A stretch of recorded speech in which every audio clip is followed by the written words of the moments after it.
The winter of 1944 descended upon the Ardennes forest like a shroud. Snow blanketed the landscape, muffling the sounds of war that had consumed Europe for over 5 years. Yet beneath that deceptive tranquility, steel monsters prowled the frozen earth, their engines growling in the December air. Captain Robert "Buck" Hawkins stood motionless in the observation post, binoculars pressed firmly against his weathered face. At 48, the lines around his eyes told stories of battles fought across 2 continents. His breath formed small clouds that dissipated in the frigid air as he scanned the tree line 2 kilometers away. The radio operator beside him shifted nervously, sensing the tension in his commander's rigid posture. "Third platoon reports all quiet on the western approach, sir," the young radio operator whispered, his voice barely audible above the gentle rustle of wind through the pines. Hawkins didn't respond. His attention remained fixed on a subtle movement at the forest edge. Years of combat had honed his senses to detect what others missed. Through the powerful Zeiss binoculars, a trophy taken from a German officer in Tunisia, he caught the faint outline of something unnatural among the trees, the distinctive angular shape of German armor. "Contact," he muttered, adjusting the focus. "Panther, no, Tiger, at least 3 of them." The radio operator's face paled. Everyone in the European theater knew what that meant. The fearsome German Tiger tanks with their 88mm guns could strike with devastating accuracy from distances well beyond the effective range of American armor. "Alert Baker Company. Tell them to hold position and maintain radio silence," Hawkins ordered, his voice calm despite the gravity of the situation. "And get me Captain Reynolds on the line." Reynolds commanded a company of M4 Sherman tanks positioned in a shallow valley half a kilometer to their south, directly in the path of the advancing German armor. Good men, brave men, men about to face an enemy that outclassed them in nearly every aspect of tank warfare. The radio crackled to life. "Reynolds here. Jim, this is Buck. You've got Tigers approaching from the northeast. At least 3, possibly more behind them. Range approximately 2 kilometers and closing." A moment of silence followed, heavy with understanding. When Reynolds' voice returned, it carried the forced confidence of a man who knew the odds but refused to acknowledge them. "Copy that. We'll engage and hold position." Hawkins gripped the radio handset tighter. "Jim, your 76s won't penetrate their frontal armor at that range. Fall back to position Delta and let artillery soften them up first." "Negative," Reynolds replied. "If we retreat, they'll break through to the supply depot. We'll manage." The connection went silent before Hawkins could argue further. Through his binoculars, Hawkins watched as the Shermans began to move into defensive positions. The American tanks looked almost childlike compared to the German behemoths emerging from the tree line. What the Sherman lacked in armor and firepower, it made up for in numbers and mobility, advantages that meant little when facing Tigers across open ground. The first shot came without warning, a flash of light from the lead Tiger's long barrel, followed by a thunderous report that echoed across the valley. Through his binoculars, Hawkins watched helplessly as the shell struck a Sherman squarely in its hull. The American tank erupted in flames, its thin armor penetrated with contemptuous ease. The remaining Shermans returned fire, their 76mm shells striking the German tanks but bouncing harmlessly off their thick frontal armor, like throwing rocks at a fortress. One by one, the American tanks were hit. Some brewed up immediately, columns of black smoke rising into the winter sky. Others were immobilized, their crews bailing out only to be cut down by German machine gun fire. In less than 10 minutes, it was over. 8 Shermans destroyed, perhaps 30 men dead. The Tigers continued their advance unopposed, steel predators confident in their supremacy. Hawkins lowered his binoculars, his face a mask of controlled rage and grief. He had seen this scenario play out too many times since the Normandy landings. American tankers, brave and determined, sent into battle with the equipment that left them vulnerable against the best German armor. It wasn't just a tactical disadvantage. It was a death sentence. "Radio command," he said quietly. "Tell them Baker Company is gone. All of it." The memory of another battle flooded his consciousness, as vivid now as it had been 2 years earlier. Tunisia, 1943. The desert sun beating down on his tank column as they advanced toward Kasserine Pass. His best friend since childhood, Joe Miller, commanding the lead Sherman. The sudden appearance of a tiger from behind a rocky outcropping, the terrible sound of the 88mm gun, the even worse sound of Joe's voice on the radio as flames engulfed his tank. "Can't get out, Buck. Tell Mary I love her." Hawkins had made two promises that day. One to Joe's widow, Mary, that he would look after her and their young son. The other to himself, that he would find a way to give American tankers a fighting chance against the German big cats. So far, he had kept the first promise, but failed utterly at the second. The radio operator's voice pulled him back to the present. "Sir, HQ is on the line. They're ordering all units to fall back to defensive positions along the Meuse."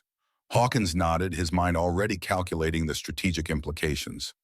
The Germans had broken through the Allied lines in a massive counteroffensive, what would later become known as the Battle of the Bulge.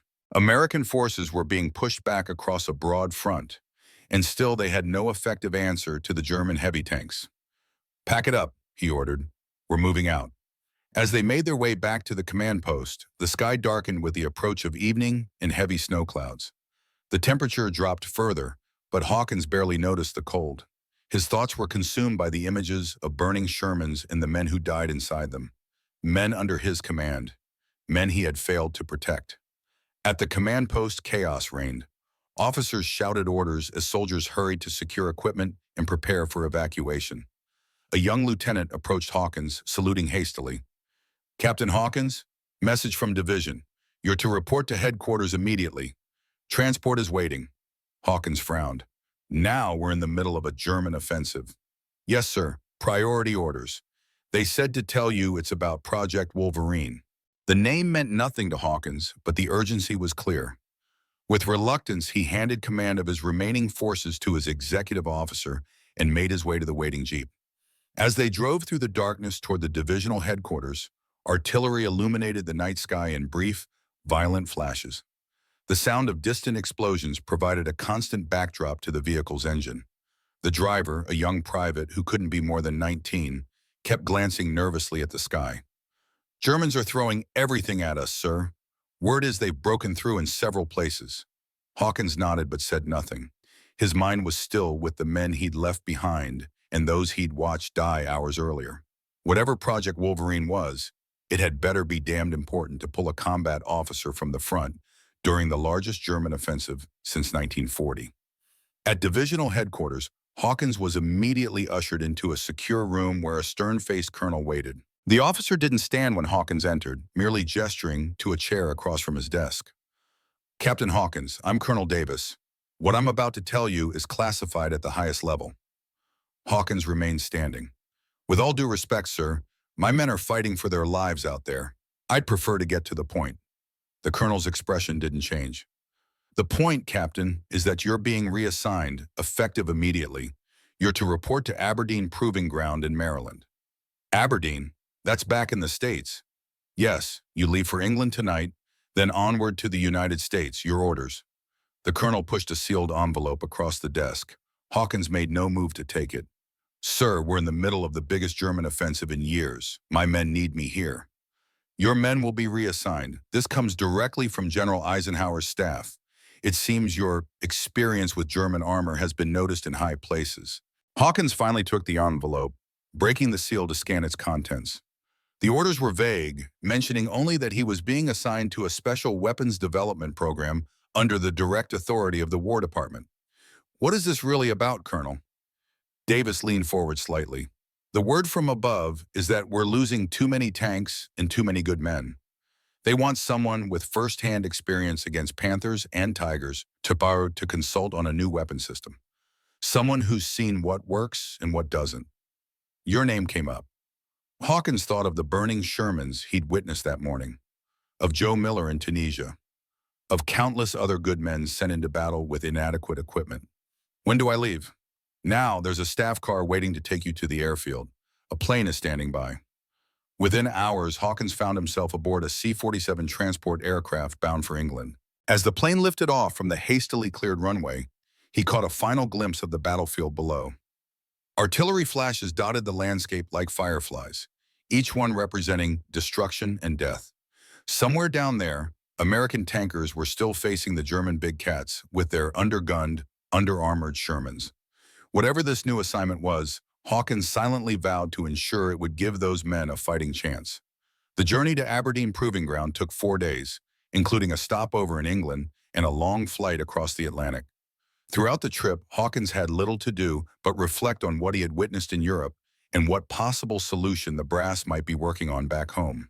The existing Sherman variants with the newer 76mm gun were still woefully inadequate against German heavy armor. Something more substantial was needed. Aberdeen Proving Ground sprawled across the Maryland landscape like a small city dedicated to the art and science of warfare. As the staff car carrying Hawkins passed through multiple security checkpoints, he noted the heightened security measures. Military police were stationed at regular intervals, checking identification with meticulous care. The car finally stopped outside a nondescript building set apart from the main testing facilities. A sign simply labeled it Special Projects Division. Armed guards flanked the entrance, their expressions revealing nothing as Hawkins approached. Inside, a civilian secretary directed him to wait in a sparse anteroom. The walls were bare except for a portrait of President Roosevelt and a map of the European theater with colored pins marking the front lines. Lines that had undoubtedly shifted since the map was last updated, given the ongoing German offensive. After 20 minutes, a door opened, and a tall man in his mid-50s emerged. Though dressed in the uniform of an army colonel with impressive rows of ribbons, there was something about him that suggested a civilian background. His posture wasn't quite military, and his hair was slightly longer than regulation would typically permit. "Captain Hawkins," the man said, extending his hand. "I'm Colonel William Grayson. My friends call me Steele. Welcome to Project Wolverine." Hawkins shook the offered hand, noting the calluses that spoke of hands-on work rather than just administrative duties. "Thank you, sir, though I'm still unclear about why I'm here." Grayson smiled slightly. "Walk with me, Captain." They exited the building through a rear door that led to a covered walkway connecting to a much larger structure resembling an aircraft hangar. As they walked, Grayson began to explain. "I was an automotive engineer at Ford before the war. When Pearl Harbor happened, I joined up and found myself assigned here due to my technical background. For the past year, I've been heading a special project to address what we've been calling the tank crisis in Europe." "There's certainly a crisis, sir," Hawkins replied grimly.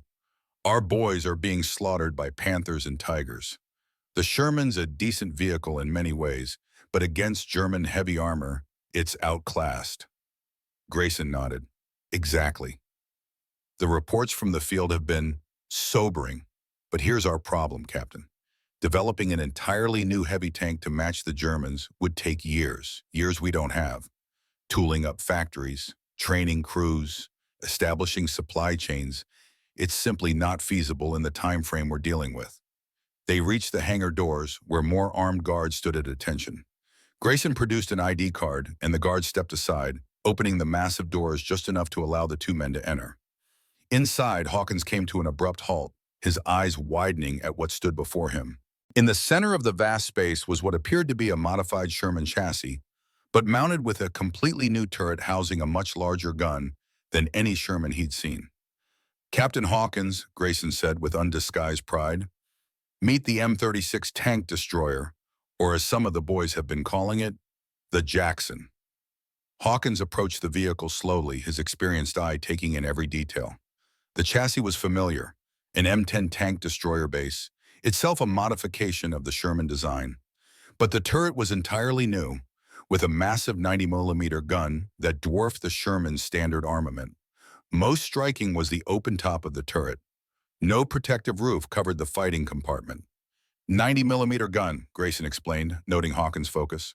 "Adapted from our anti-aircraft artillery.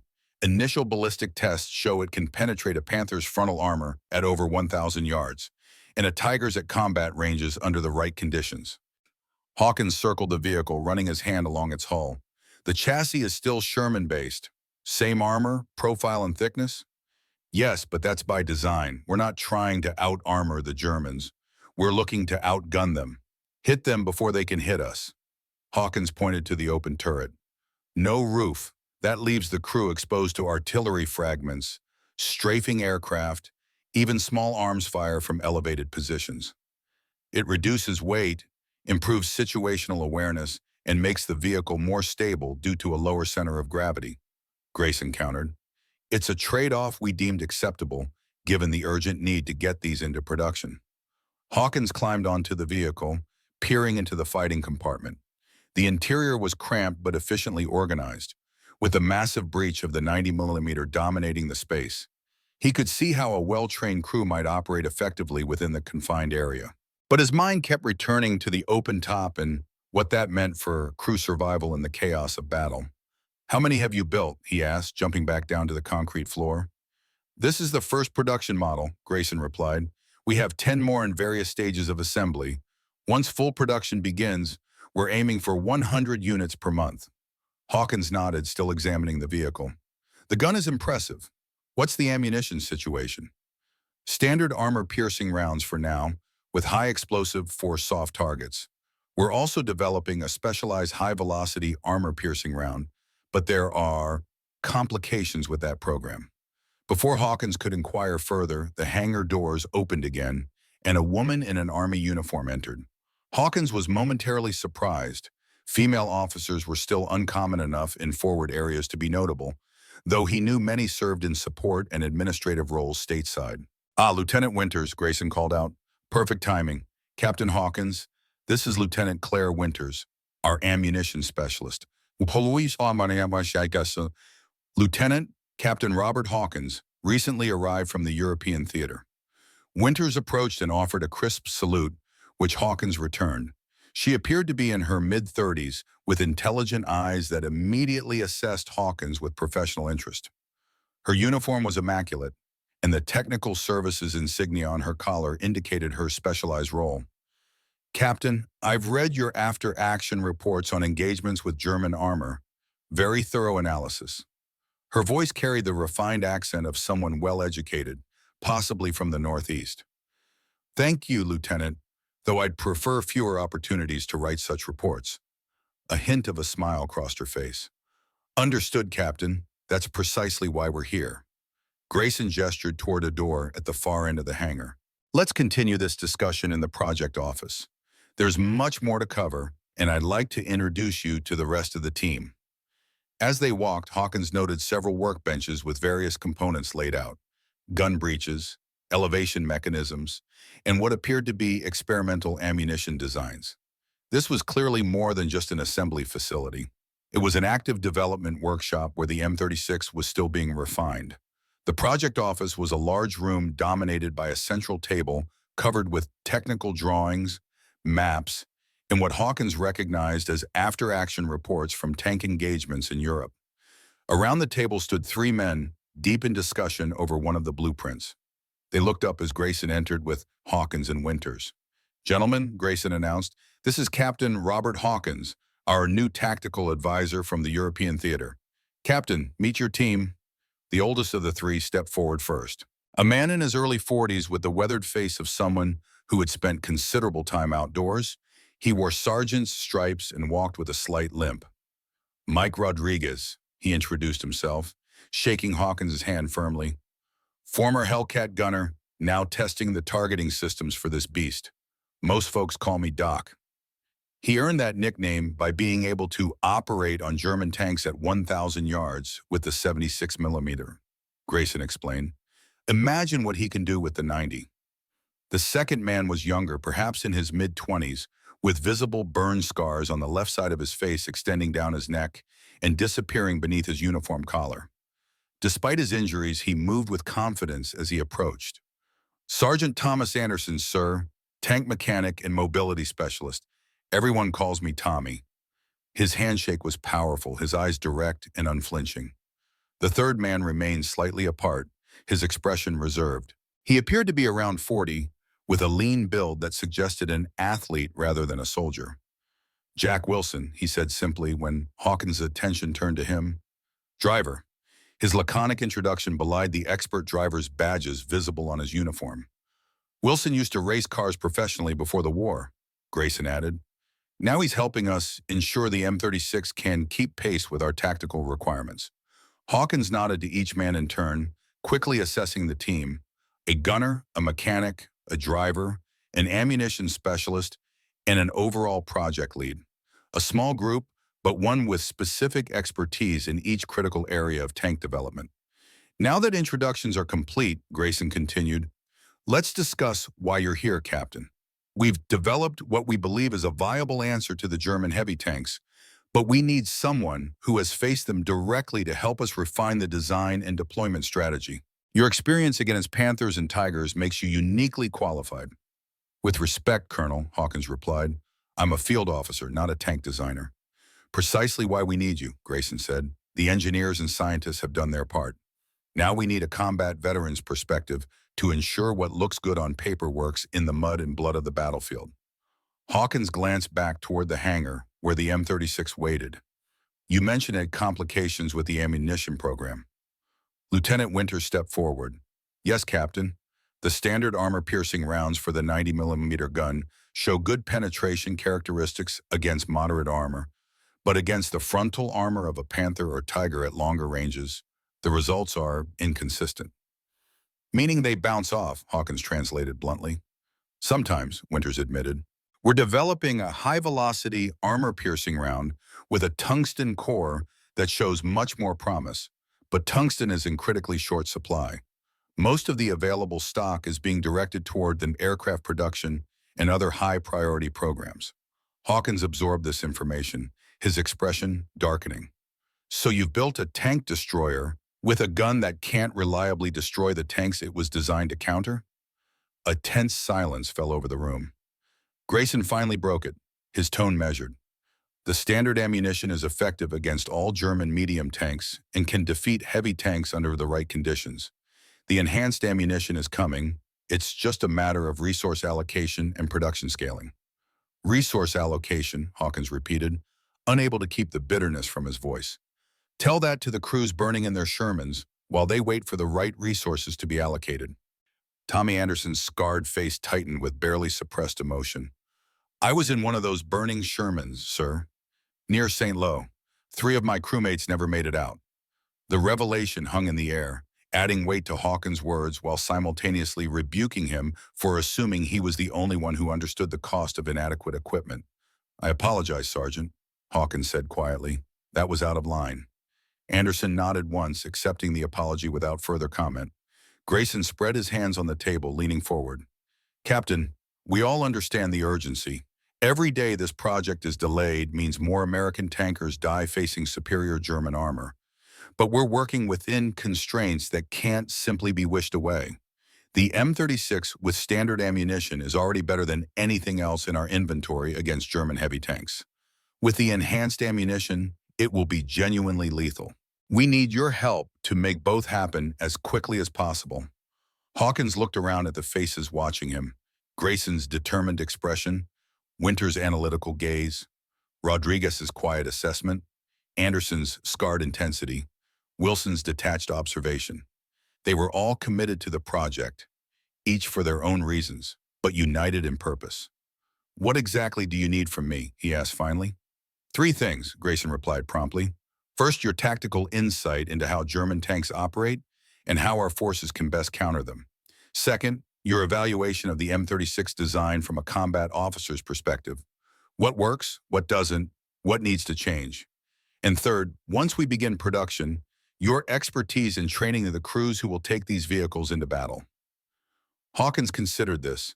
The assignment would keep him away from the front lines, away from his men, but if successful, it could save countless American lives in the long run.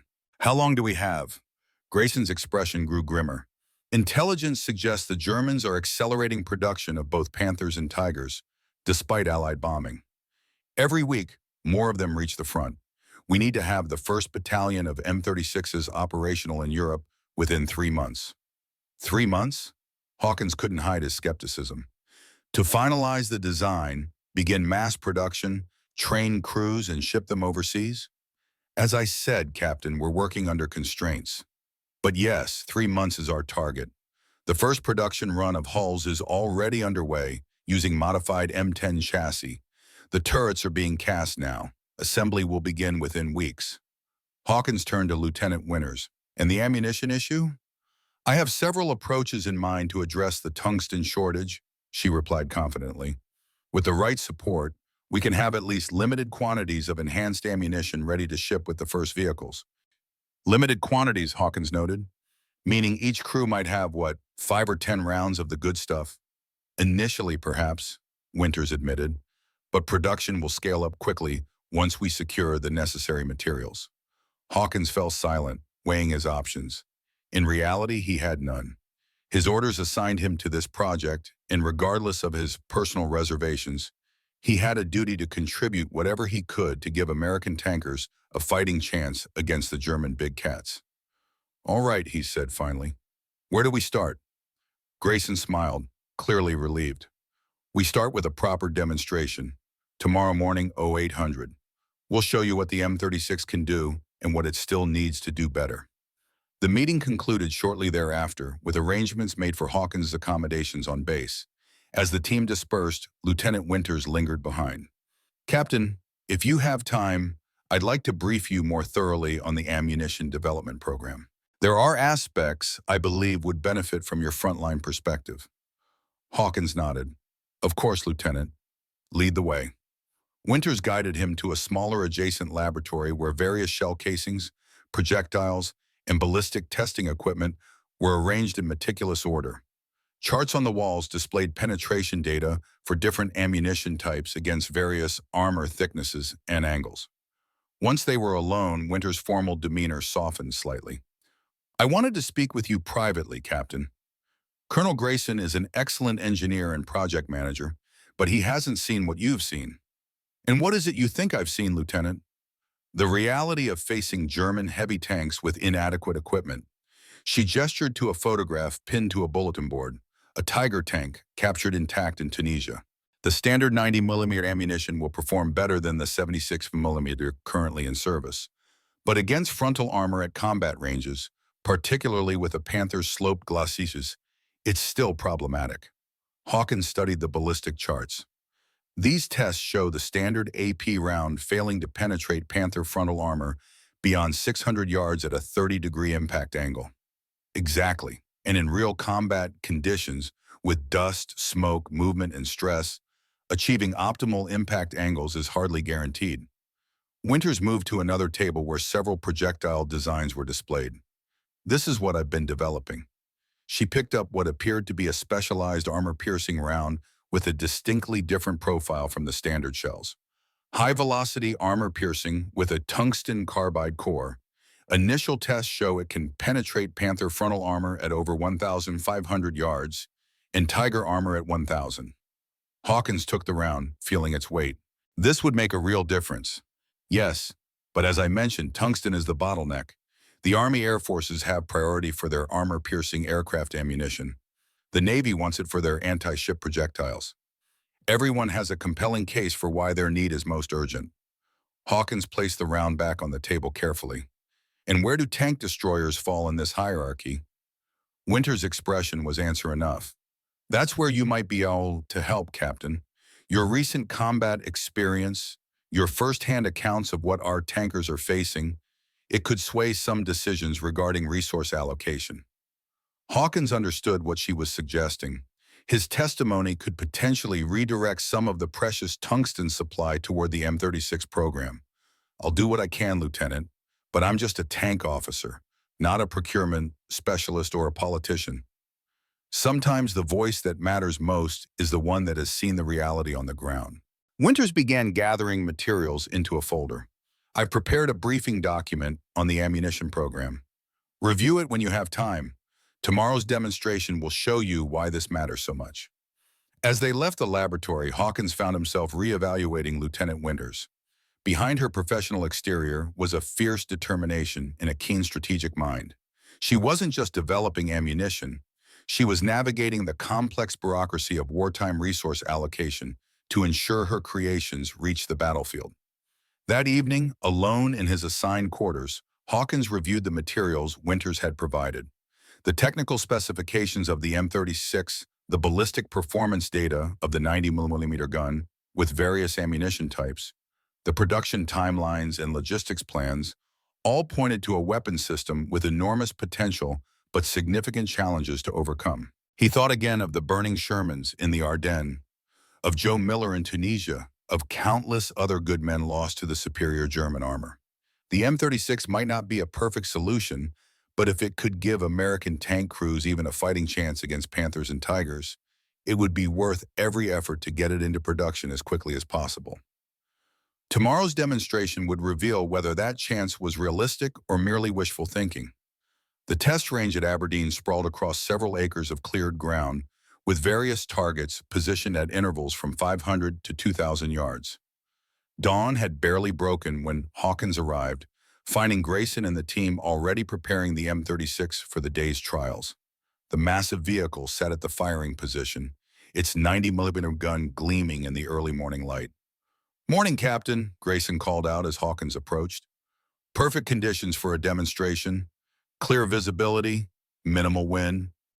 Hawkins nodded in greeting, noting that Rodriguez was already in the gunner's position within the tank destroyer's open turret, while Wilson sat in the driver's compartment running pre-operation checks.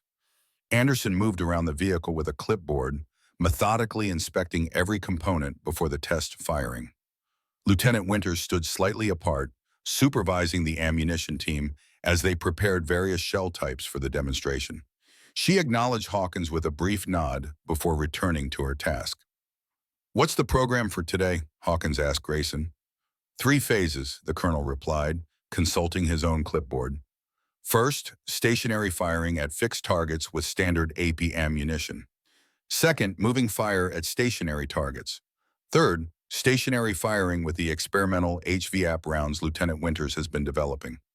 "How many of the HVAP rounds do we have for testing?" "Only 5, Grayson admitted. "Each one costs more than what the average American makes in a month, given the materials and manufacturing process." The implications were clear. If deployed to combat, tank destroyer crews would have precious few of the specialized rounds that might mean the difference between victory and death when facing German heavy tanks. Anderson completed his inspection and approached them. "Vehicle is fully operational, Colonel. All systems check out." "Excellent. Let's proceed with the first phase." Grayson led Hawkins to an observation post equipped with binoculars and communications equipment. From here, they had a clear view of both the M36 and the target area downrange. The targets themselves were mock-ups of German tanks, constructed from steel plates of varying thicknesses to simulate the armor profiles of different vehicles. "The nearest targets represent Panzer IVs, Grayson explained, pointing to the silhouettes positioned at 500 yards. "The ones at 1,000 yards simulate Panthers, and the 2 at 1,500 yards represent Tigers." Hawkins studied the targets through binoculars.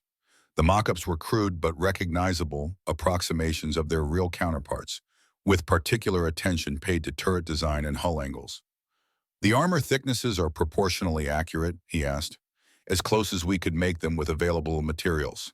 The frontal plates on the Panther mock-ups are sloped at the correct 55-degree angle, which effectively increases their effective thickness by nearly 50%. Grayson picked up a radio handset. "Gunner, this is Control. Prepare to engage Panzer IV target. Standard AP round." "Roger, Control. Target acquired." Rodriguez's calm voice came through clearly. "Fire when ready." A moment later, the M36's 90mm gun roared to life, the sound rolling across the testing ground like thunder. Through his binoculars, Hawkins watched as the shell struck the Panzer IV mock-up squarely in the turret, punching through the steel with devastating effect. "Good hit," Grayson noted, making a mark on his clipboard. As expected, the standard AP round has no difficulty with the lighter German armor. The test continued, with Rodriguez systematically engaging targets at increasing ranges. The Panzer IV mock-ups were consistently penetrated, regardless of impact point or range. The Panther targets showed more mixed results. Side hits were effective, but frontal hits often failed to penetrate, particularly at the longer ranges. When it came to the Tiger mock-ups at 1,500 yards, the standard AP rounds repeatedly bounced off the frontal armor, leaving only superficial damage. "As you can see," Grayson commented, "the current ammunition has limitations against the heaviest German armor at combat ranges. But now, let's move to Phase 2, moving engagements."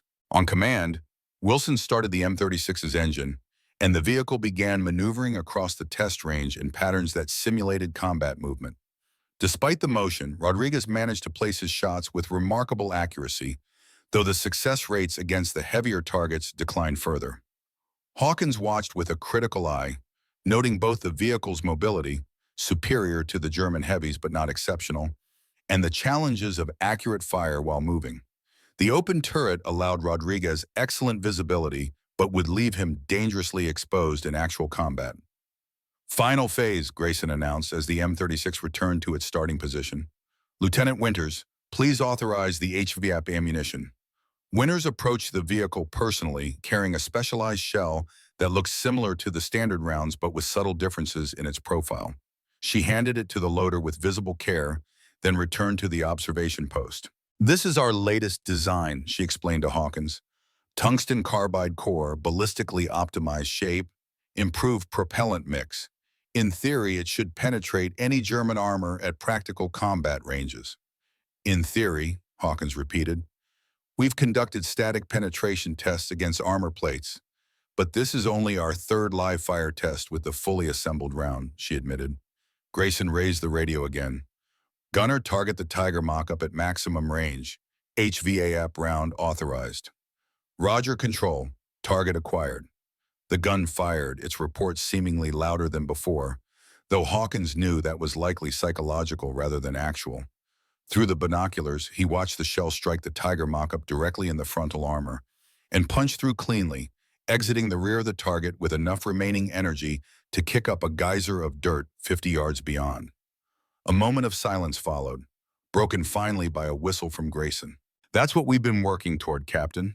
The ability to defeat any German armor at any practical combat range." The remaining HVAP rounds demonstrated similar performance, consistently penetrating even the most challenging target aspects. The final round was fired at the farthest Tiger mock-up, nearly 2,000 yards distant, in extreme range for tank combat. Again, the shell penetrated, though the exit hole was smaller, indicating the round had expended much of its energy in the process. As the test concluded and the team began the post-firing inspection and data collection, Hawkins stood silently, processing what he had witnessed. The M36, especially with the HVAP ammunition, represented a quantum leap in American anti-tank capability. For the first time, U.S. forces would have a weapon that could engage German heavy tanks on something approaching equal terms.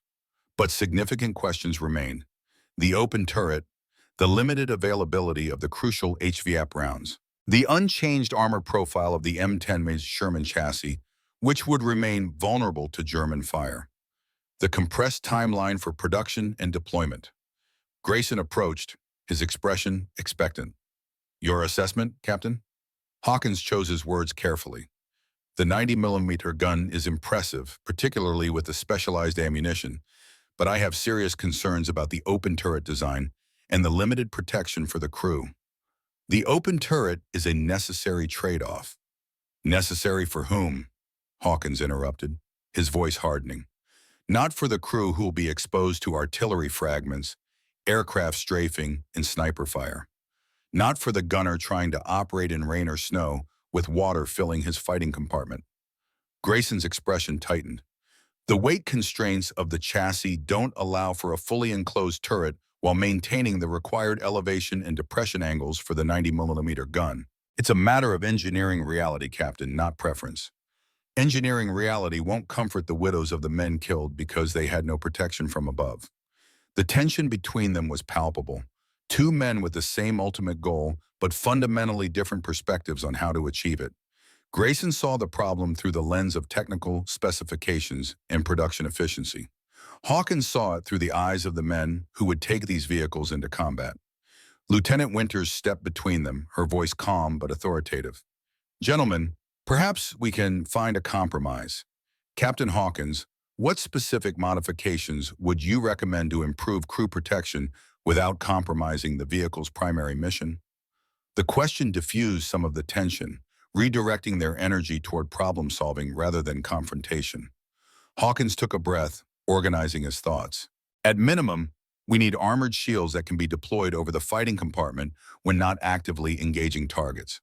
Something to protect against fragments and small arms fire, even if it's not proof against direct hits. Ideally, these would be quickly removable when the crew needs maximum visibility and turret movement. Anderson, who had joined them during the discussion, nodded thoughtfully. Fold-down panels might work. We could mount them on hinges around the turret rim, designed to lock in either the raised or lowered position. It would add some weight, but not prohibitively so. Exactly, Hawkins agreed. And we need to address the ammunition situation. 5 HVAP rounds per vehicle isn't enough, not when facing multiple German heavy tanks. Winters frowned. As I explained yesterday, Captain, tungsten allocation is beyond our direct control. We're competing with other critical war programs. Then we need to make a stronger case, Hawkins insisted. These tank destroyers will be sent out specifically to counter German heavy armor. Without adequate HVAP ammunition, they'll be at a severe disadvantage against the very targets they're designed to engage. Grayson looked between them, his initial defensiveness fading into consideration. Captain Hawkins makes valid points. Tommy, work up some designs for the armored panels. Lieutenant Winters, prepare a detailed justification for increased tungsten allocation based on the projected engagement scenarios Captain Hawkins can provide. He turned to Hawkins directly. I appreciate your candor, Captain, even if I don't always enjoy hearing it. This project needs your perspective. But please understand that we're working against both the enemy and the clock. Every design change, every production delay means more time before these vehicles reach the front. Hawkins nodded, acknowledging the difficult balance. I understand the constraints, Colonel, but we need to get this right. The men who'll take these into battle deserve our best effort. Agreed. Grayson extended his hand, and after a moment's hesitation, Hawkins shook it. Now let's get back to work. We have modifications to design, ammunition to develop, and only 87 days until our 1st Battalion needs to be combat ready. As the group dispersed to their respective tasks, Rodriguez approached Hawkins. The gunner had been quiet during the demonstration, focused entirely on his role, but now he seemed eager to speak. Captain, a word? Of course, Sergeant. Rodriguez glanced around to ensure they wouldn't be overheard. The gun's good, better than good. With that HVAP round, we can hit what the Germans have never had to worry about being hit. But you're right about the open top. In the Hellcat, we lost more men to artillery and air bursts than to direct fire. The colonel seems resistant to major design changes at this stage, Hawkins observed. He's under enormous pressure from Washington. Every day, reports come in about our tanks being outgunned and outarmored. The brass wants a solution yesterday. Rodriguez scratched his stubbled chin thoughtfully. But between you and me, sir, there's another problem we haven't discussed yet. What's that? Training. The 90mm has different ballistic characteristics than the 75mm or 76mm guns our current tank destroyer crews are familiar with. The recoil is more substantial. The lead calculations are different. The round velocity changes the engagement parameters. We need a comprehensive training program before these vehicles deploy, or the crews won't be able to utilize their full potential. Hawkins nodded slowly. You're absolutely right. And given the compressed timeline, that training will need to be exceptionally efficient. I've been working on a manual, but it needs input from someone who understands the tactical realities of engaging German armor in the field. Rodriguez looked at Hawkins expectantly. I'll help however I can, Hawkins assured him. We'll develop something practical that focuses on real-world scenarios, not textbook situations. Rodriguez smiled for the first time since Hawkins had met him. I was hoping you'd say that, sir. Between your experience and what we're learning from the test program, we might just give our boys a fighting chance out there. As they walked back toward the main facilities, Hawkins reflected on the day's demonstration and the challenges ahead. The M36 had shown tremendous promise, particularly with the specialized ammunition, but significant hurdles remained: technical, logistical, and training.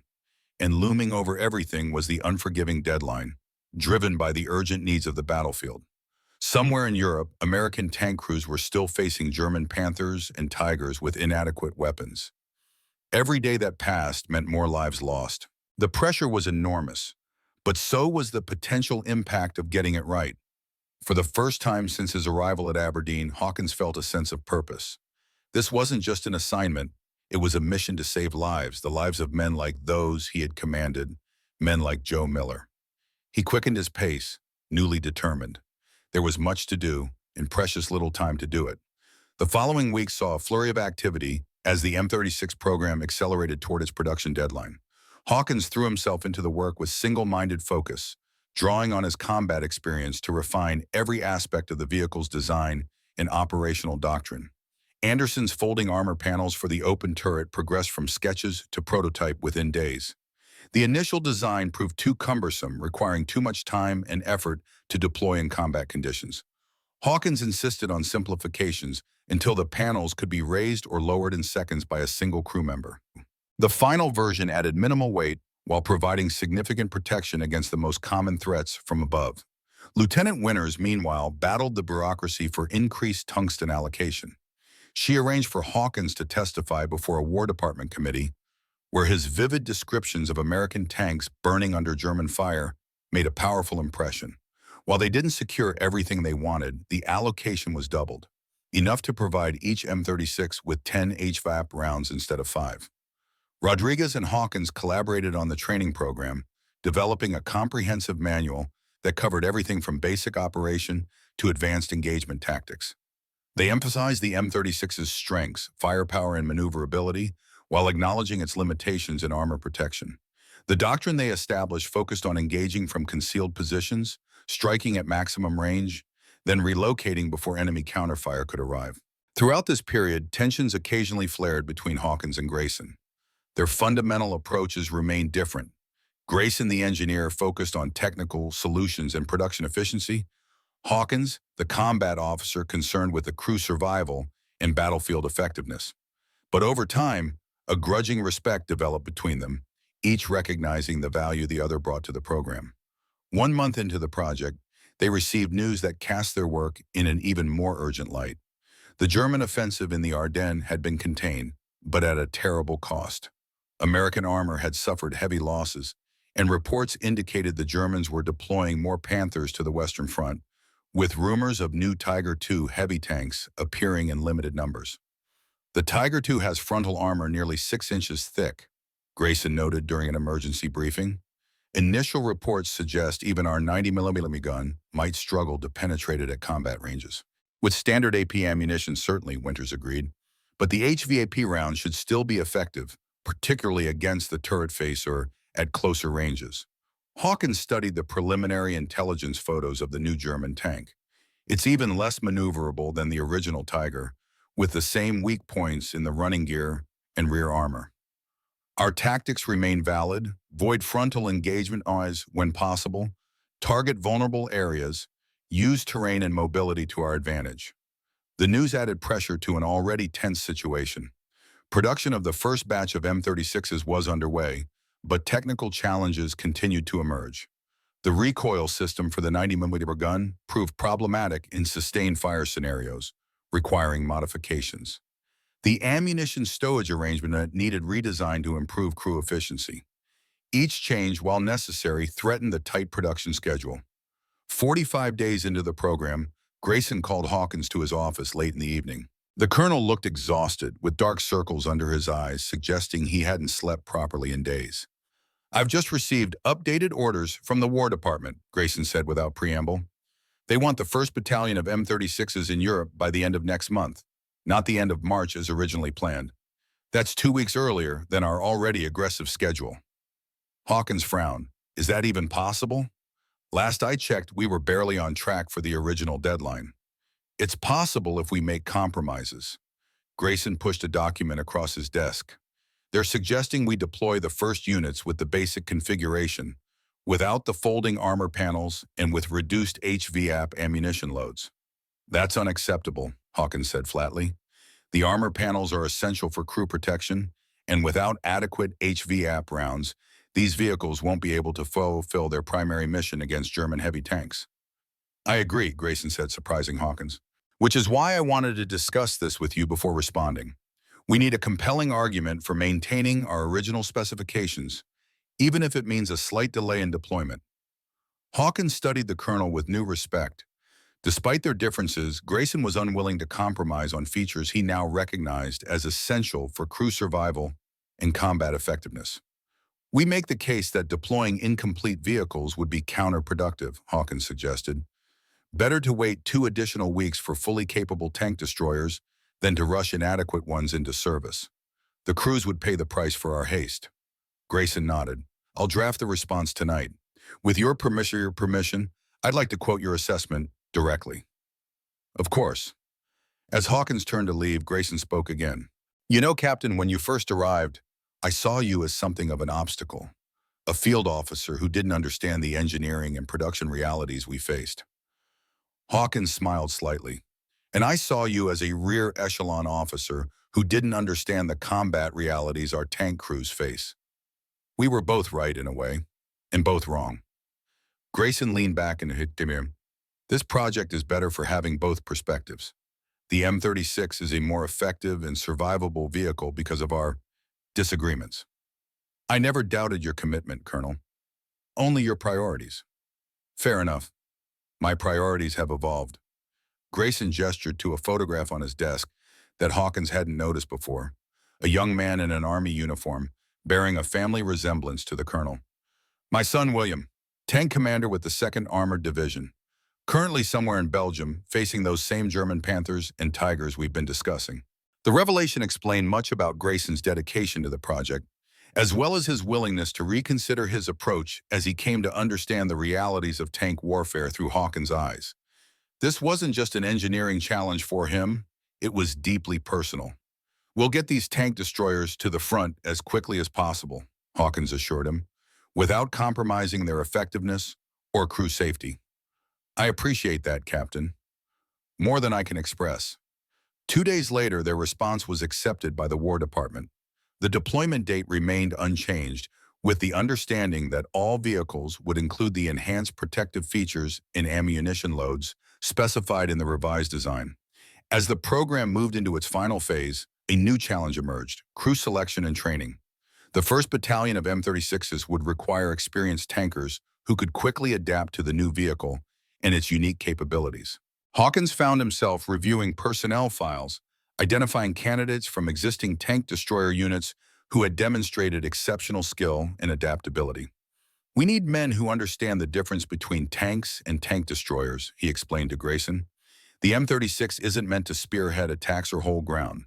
It's designed to ambush German armor, hit hard from unexpected positions, then relocate before the enemy can effectively respond.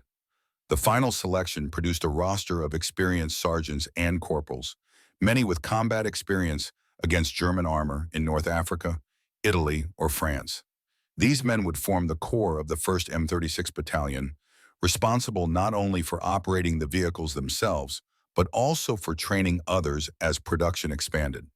60 days into the program, the first production M36s began rolling off the assembly line. Hawkins watched with a mixture of pride and anxiety as the vehicles underwent their final testing. They were impressive machines with the massive 90mm gun providing unprecedented firepower for an American armored vehicle. The folding armor panels for the turret had been integrated seamlessly into the design, offering valuable protection without compromising the vehicle's primary capabilities. Lieutenant Winters appeared beside him as he observed the testing from the control tower. They look ready for war, she commented. They do, Hawkins agreed. How's the ammunition production? On schedule. Each vehicle will deploy with 50 standard AP rounds and 10 HVAP rounds, as specified. It's not as much HVAP as I'd like, but it's enough to make a difference. Hawkins nodded, his eyes still on the M36s maneuvering across the test range. What happens after this 1st Battalion ships out? Will you remain with the program for the next production run? Winters hesitated. Actually, I've requested a transfer to the European theater. I want to see how the ammunition performs in actual combat conditions and make any necessary adjustments based on field experience. The news surprised Hawkins. That's not standard procedure for technical personnel. No, it isn't. But I convinced Colonel Grayson that having a technical expert on site during the initial deployment would be valuable for future development. She glanced at him sideways. I believe you are also scheduled to accompany the 1st Battalion. Yes, I'll be overseeing the final training and initial combat operations. Then it seems we'll both be heading to Europe soon. Before Hawkins could respond, Rodriguez approached, his expression serious. Captain, Colonel Grayson wants to see us immediately. Something about new intelligence from the front. They found Grayson in the project office, studying a set of reconnaissance photographs spread across the table. Tommy Anderson and Jack Wilson were already present, their expressions grim. "What's happened?" Hawkins asked. Grayson looked up, his face etched with concern. "We've received new information about German tank deployments. They're consolidating their remaining Panthers and Tigers into specialized heavy tank battalions, concentrating their armored strength instead of distributing it along the front. That makes sense from their perspective," Hawkins noted. "Maximize the impact of their most powerful assets." "Yes, but it creates a more challenging scenario for our M36s. Instead of encountering one or two heavy tanks among a larger group of medium tanks, they may face concentrated formations of Panthers and Tigers. The tactical dynamics will be significantly different."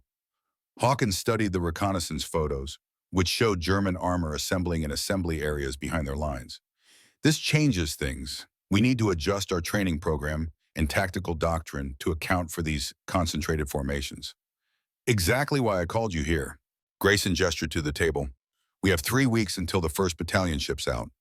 I need you to develop updated tactical guidance for engaging these concentrated German heavy tank formations." The task was daunting but essential. Over the next several days, Hawkins and Rodriguez worked tirelessly to revise the training, materials, and combat doctrine. They emphasized coordinated action between multiple M36s, creating interlocking fields of fire to overcome concentrated German armor. They developed specific tactics for different terrain types, weather conditions, and combat scenarios. "The key is to avoid direct confrontation," Hawkins explained during a briefing with the selected crew leaders.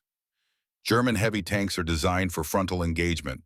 We need to use terrain, concealment, and mobility to strike from unexpected directions, then relocate before they can bring their full firepower to bear." The crew leaders, experienced sergeants with battle scars and combat decorations, listened intently. These were men who had faced German tanks with inadequate weapons and survived to tell the tale. They understood the stakes better than most. "What about urban combat, sir?" one sergeant asked. "In towns and cities, it's harder to maintain standoff distance. In urban environments, you'll need to rely on close coordination with infantry," Hawkins replied. "Use buildings for concealment, engage at street corners, and prioritize mobility. The M36 is faster and more maneuverable than a Tiger or Panther in confined spaces. Use that to your advantage." As the deployment date approached, the pace of activity became frantic, and final adjustments were made to the vehicles based on testing feedback. Ammunition was manufactured, inspected, and packaged. Crews trained day and night to master their new machines. 75 days after Hawkins first arrived at Aberdeen, the initial battalion of 36 M36 tank destroyers was declared combat ready. The vehicles were loaded onto trains for transport to East Coast ports, where ships waited to carry them across the Atlantic. On the eve of his own departure for Europe, Hawkins stood alone in the now empty assembly hangar. The space seemed cavernous without the M36s that had occupied it for months. Tomorrow he would board a transport plane to England, then onward to the continent to rejoin the war. He heard footsteps approaching and turned to find Colonel Grayson walking toward him, his expression thoughtful. "Hard to believe it's empty already," Grayson commented, looking around the hangar. 3 months ago, this was just an idea, a desperate attempt to counter the German heavy tanks. Now the 1st Battalion is en route to Europe." "It was an impressive achievement," Hawkins acknowledged. "From concept to combat ready in less than 90 days. We couldn't have done it without you, Captain. Your combat experience was invaluable in refining the design and developing effective tactics. And I couldn't have done it without your engineering expertise and project management skills." Hawkins extended his hand. "Despite our occasional disagreements, it was an honor working with you, Colonel." Grayson shook the offered hand firmly. "The honor was mine, and our disagreements ultimately produced a better vehicle, one that balances technical capabilities with the practical realities of combat. Let's hope it makes the difference we intend." "It will."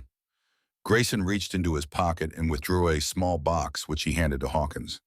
"Before you leave, I wanted to give you something, a token of appreciation from the team." Hawkins opened the box to find a miniature bronze model of the M36, exquisitely detailed, right down to the folding armor panels on the turret. Engraved on the base were the words, M36 Jackson Tank Destroyer, the answer to the big cats. The team had it made, Grayson explained. Anderson designed it, Rodriguez handled the details, Wilson arranged the casting, and Lieutenant Winters oversaw the engraving. Hawkins was momentarily speechless, touched by the gesture. Thank you, I'll keep it with me in Europe. A reminder of what we accomplished here. Good luck out there, Captain. Keep your head down and put those M36s to good use. Show the Germans what American engineering and determination can do. I intend to, Colonel. I intend to. As Hawkins left the hangar for the last time, he felt a complex mixture of emotions. Pride in what they had created, anxiety about the challenges that lay ahead, hope that the M36 would prove as effective in combat as it had in testing, and beneath it all, a grim determination to ensure that the sacrifices of men like Joe Miller had not been in vain. Tomorrow, he would return to the war, but this time he would bring with him a weapon that could finally stand against the German big cats. The M36 wasn't perfect, no weapon ever was, but it represented America's best answer to the Panther and Tiger. An answer forged from practical experience, technical innovation, and the urgent necessities of war. The real test still lay ahead, not on proving grounds with carefully arranged targets, but on the battlefields of Europe, where German steel and American resolve would once again clash in the decisive final months of a world at war. The transport plane bucked and shuddered as it began its descent toward England. Captain Robert Hawkins gripped the edge of his seat, his knuckles white against the worn leather. He'd never grown comfortable with flying, preferring the solid feel of earth beneath his feet, or even the controlled power of a tank beneath him. But air travel was the fastest way back to Europe, and time remained the most precious commodity in this war. Beside him, Lieutenant Claire Winters slept soundly despite the turbulence, her head occasionally nodding forward before jerking back upright. The technical manuals she'd been studying lay open on her lap, pages fluttering with each air pocket the plane encountered. Even in sleep, her expression remained focused, determined. Hawkins envied her ability to rest. His own mind raced with questions and concerns about the mission ahead. Would the M36s perform in combat as well as they had in testing? Would the crews master the new weapon system quickly enough? And most crucially, would the specialized HVAP ammunition prove as decisive against German armor as they hoped? The plane dropped suddenly, sending his stomach lurching toward his throat. Several other officers in the transport compartment cursed or groaned. Winters stirred but didn't wake, merely adjusting her position slightly before resuming her steady breathing. 10 minutes to landing, the loadmaster called out, making his way through the compartment. Secure your gear and prepare for arrival. Hawkins checked his safety belt and glanced out the small window beside him. England spread out below, a patchwork of green fields and gray urban areas, all of it shrouded in the perpetual mist that seemed to define the island nation. Somewhere down there, the 1st Battalion of M36 tank destroyers was being prepared for the final leg of their journey to the continent. The landing was rougher than necessary, the plane bouncing twice on the runway before settling into a steady deceleration. As the engines wound down, Winters finally awoke, blinking rapidly as she gathered her scattered papers. "Welcome to England, Lieutenant," Hawkins said. "Not the smoothest arrival." "I've had worse," she replied, stifling a yawn. "Once flew through a thunderstorm over the Rockies in a plane half this size. This was practically luxurious by comparison." They disembarked into the controlled chaos of a military airfield at war. Aircraft of all descriptions lined the tarmac. Fighters, bombers, transports, all in various states of maintenance or preparation. Ground crews scurried about like ants, servicing engines, loading munitions, refueling. The constant background roar of aircraft taking off and landing provided a fitting soundtrack to the urgency that permeated every aspect of the Allied war effort. A young lieutenant waited for them near the terminal building, snapping to attention as they approached. "Captain Hawkins? Lieutenant Winters? I'm Lieutenant Morris. General Hayes sent me to escort you to the staging area." They followed Morris to a waiting jeep, loading their limited luggage into the back. As they drove through the sprawling base, Morris provided a running commentary. "The first shipment of M36s arrived 3 days ago. They're being prepped now for channel crossing. Crews arrived yesterday, most of them straight from combat units on the continent. Tough bunch, seen their share of action already. Any mechanical issues with the vehicles? Winters asked, her professional interest immediately engaged. Nothing significant, ma'am. Some minor transport damage, a bent radio antenna, a damaged track link. Nothing the maintenance crews couldn't handle. Morris navigated through an intersection, honking at a lumbering supply truck that seemed determined to block their path. General Hayes is eager to meet you both. There's been considerable interest in the new tank destroyers at the highest levels. Hawkins nodded but said nothing. Interest from high command was expected, but not always welcome. In his experience, generals who had never commanded a tank often had unrealistic expectations about what armored vehicles could accomplish. He hoped Hayes wasn't planning to use the M36s for some grandiose offensive operation better suited to infantry and air support. The staging area turned out to be a massive converted aircraft factory on the outskirts of the base. As they approached, Hawkins could see the distinctive silhouettes of M36s parked in neat rows, their long 90mm guns pointed skyward at the regulation travel angle. Maintenance crews swarmed over several of the vehicles, performing final checks and adjustments. Inside the factory, the remaining M36s were arranged in formation, surrounded by crates of ammunition, spare parts, and the 1,000 other items needed to keep a tank destroyer battalion operational in the field. Crews moved about the vehicles, familiarizing themselves with their new mounts under the watchful eyes of instructors who had trained at Aberdeen. General Hayes met them near the factory office, a tall, lean man with the weathered face of someone who had spent considerable time outdoors. Despite his age, Hawkins guessed late 50s, he moved with the energy of a much younger man. Captain Hawkins, Lieutenant Winters, welcome to England. Hayes shook their hands firmly. I've heard good things about your work on the M36 program. We're eager to get these vehicles into action as soon as possible. Thank you, sir, Hawkins replied. How soon do you anticipate deployment to the continent? 5 days if weather permits channel crossing. The situation at the front has stabilized since the Ardennes offensive, but intelligence reports suggest the Germans are regrouping for another push.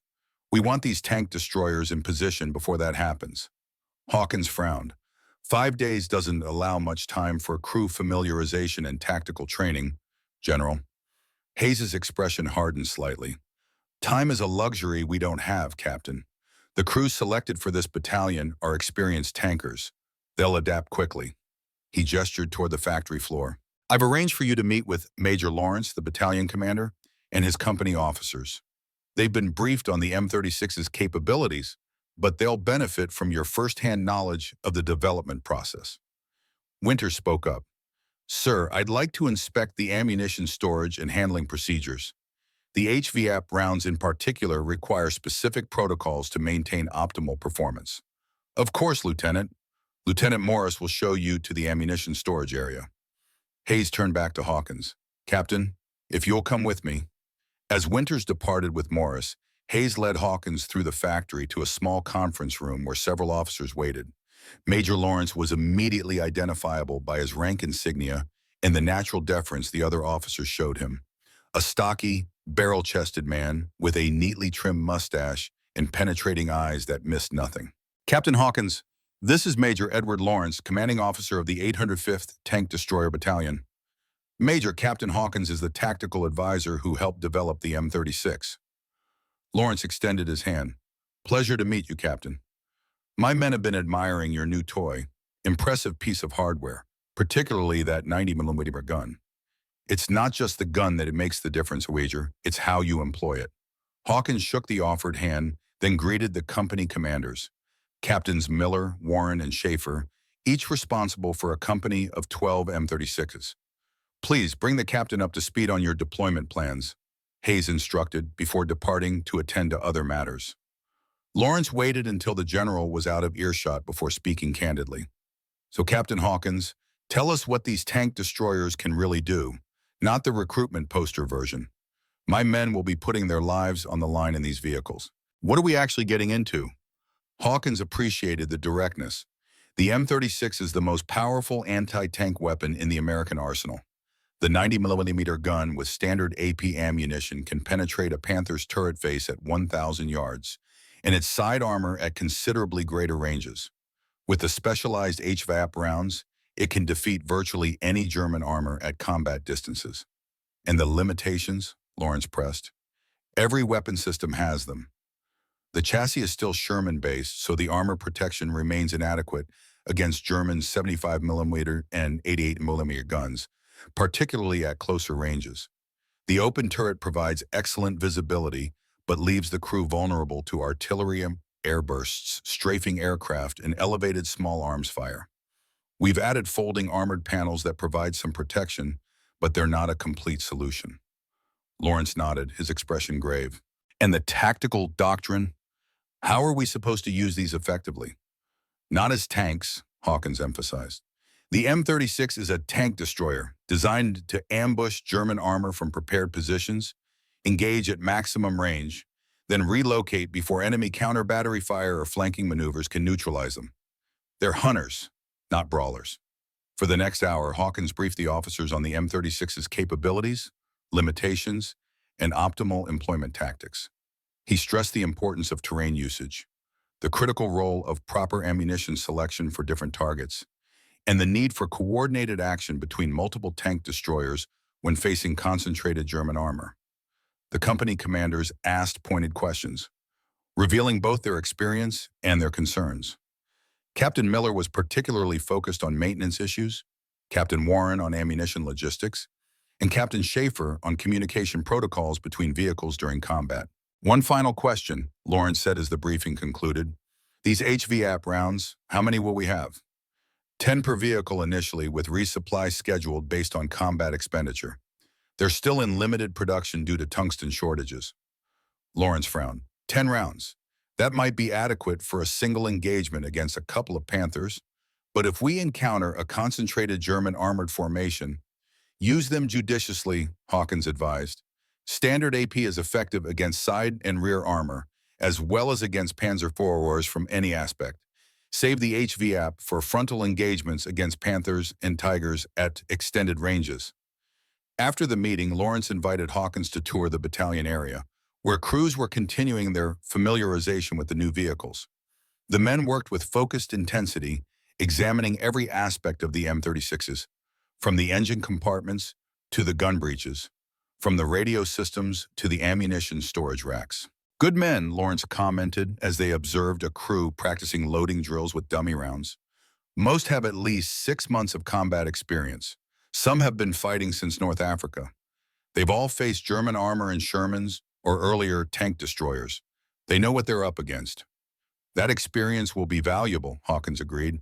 But the M36 requires different tactics than what they might be accustomed to. The temptation will be to engage at closer ranges where they can ensure hits, but that negates the advantage of the 90mm gun's long reach. Lawrence nodded thoughtfully. I'll emphasize standoff engagement in our training. Speaking of which, I understand you'll be accompanying us to the continent. Yes, my orders are to assist with final training and initial combat operations, then report back on vehicle performance for the next production run. And the lady lieutenant, what's her role in all this? Lieutenant Winters developed the specialized ammunition. She's here to monitor its performance and address any technical issues that arise. Lawrence raised an eyebrow. Technical issues? In a combat zone. The Army certainly has changed since I joined. Lieutenant Winters is exceptionally qualified, Hawkins said firmly. Her expertise with the HVAP rounds could make the difference between success and failure against German heavy armor. No offense intended, Captain. I'm sure she's as capable as you say. Lawrence changed the subject. What's your assessment of our readiness? General Hayes wants us combat operational 5 days after reaching the continent. Realistic? Hawkins considered the question carefully. The vehicles are ready. The crews are experienced. With intensive training during the channel crossing and immediate post-arrival period, I believe they can be combat effective within the general's time frame. Whether they'll be fully capable of exploiting all the M36's advantages is another question. That will take more time and, ideally, some progressive exposure to combat situations rather than immediate commitment to major engagements. Progressive exposure, Lawrence repeated with a humorless smile. A luxury rarely afforded in this war, Captain. But I take your point. I'll see what I can do about easing them into action, assuming the Germans cooperate.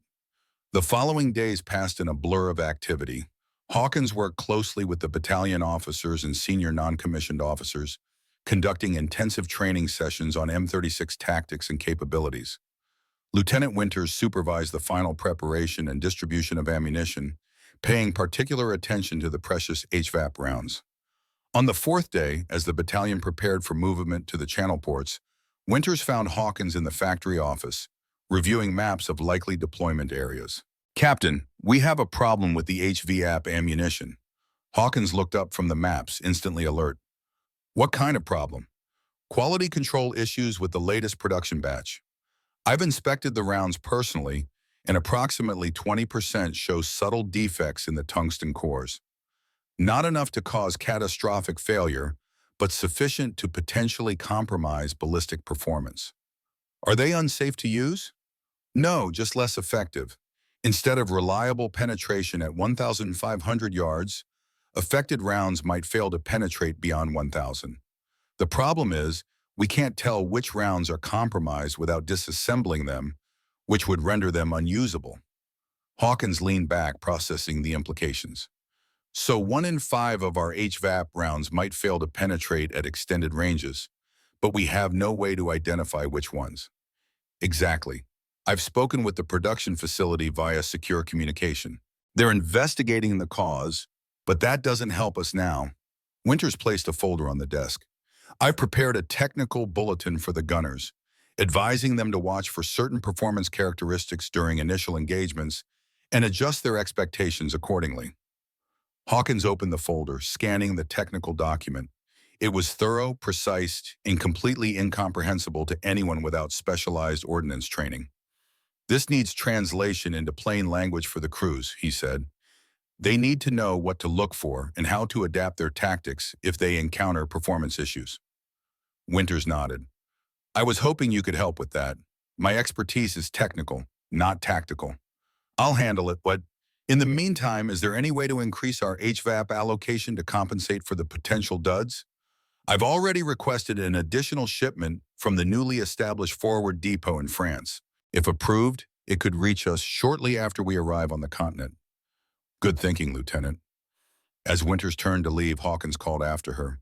"Lieutenant, you've done exceptional work under difficult circumstances. Few technical officers would have caught this issue before it manifested in combat." A rare smile crossed her face. "Thank you, Captain, but I'd prefer to have caught it before the ammunition left the production facility. We're still learning the intricacies of these new rounds." After she departed, Hawkins returned to the maps, but his mind remained on the ammunition problem. The M36's primary advantage against German heavy tanks was its ability to penetrate their armor at extended ranges. If the HVAP rounds couldn't reliably deliver that performance, the tactical calculations changed significantly. He would need to update the engagement protocols, emphasizing side shots and closer range engagements than originally planned. Not ideal, given the M36's limited armor protection, but necessary to ensure effective results until the ammunition issues were resolved. The following morning brought another complication. Major Lawrence summoned Hawkins to the headquarters area, his expression grave. "New intelligence from the front," Lawrence said without preamble. "The Germans have deployed a significant number of King Tigers to the sector where we're scheduled to operate." He spread reconnaissance photographs across the desk. The distinctive silhouette of the Tiger II was unmistakable, even larger than the original Tiger, with redesigned turret and hull armor that eliminated many of the first model's ballistic vulnerabilities. These photographs were taken 2 days ago near the Siegfried Line. Intelligence estimates at least one heavy tank battalion equipped with King Tigers, supported by Panthers and Panzer IVs. Hawkins studied the images with growing concern. The King Tiger, also known as the Tiger II, represented the pinnacle of German heavy tank design. Its frontal armor was nearly impervious to all but the most powerful Allied anti-tank weapons. "Have we tested the 90mm against Tiger II armor?" Lawrence asked. "Limited testing only," Hawkins admitted. "The few armor samples we obtained suggested the HVAP round might penetrate the turret face at ranges up to 800 yards, and possibly the lower hull front at similar distances. Side penetration should be possible at longer ranges, but these are estimates, not combat-proven results." Lawrence rubbed his chin thoughtfully. So we're heading into potential engagements with a weapon system that may or may not be effective against the heaviest enemy armor, carrying ammunition that may or may not perform as designed.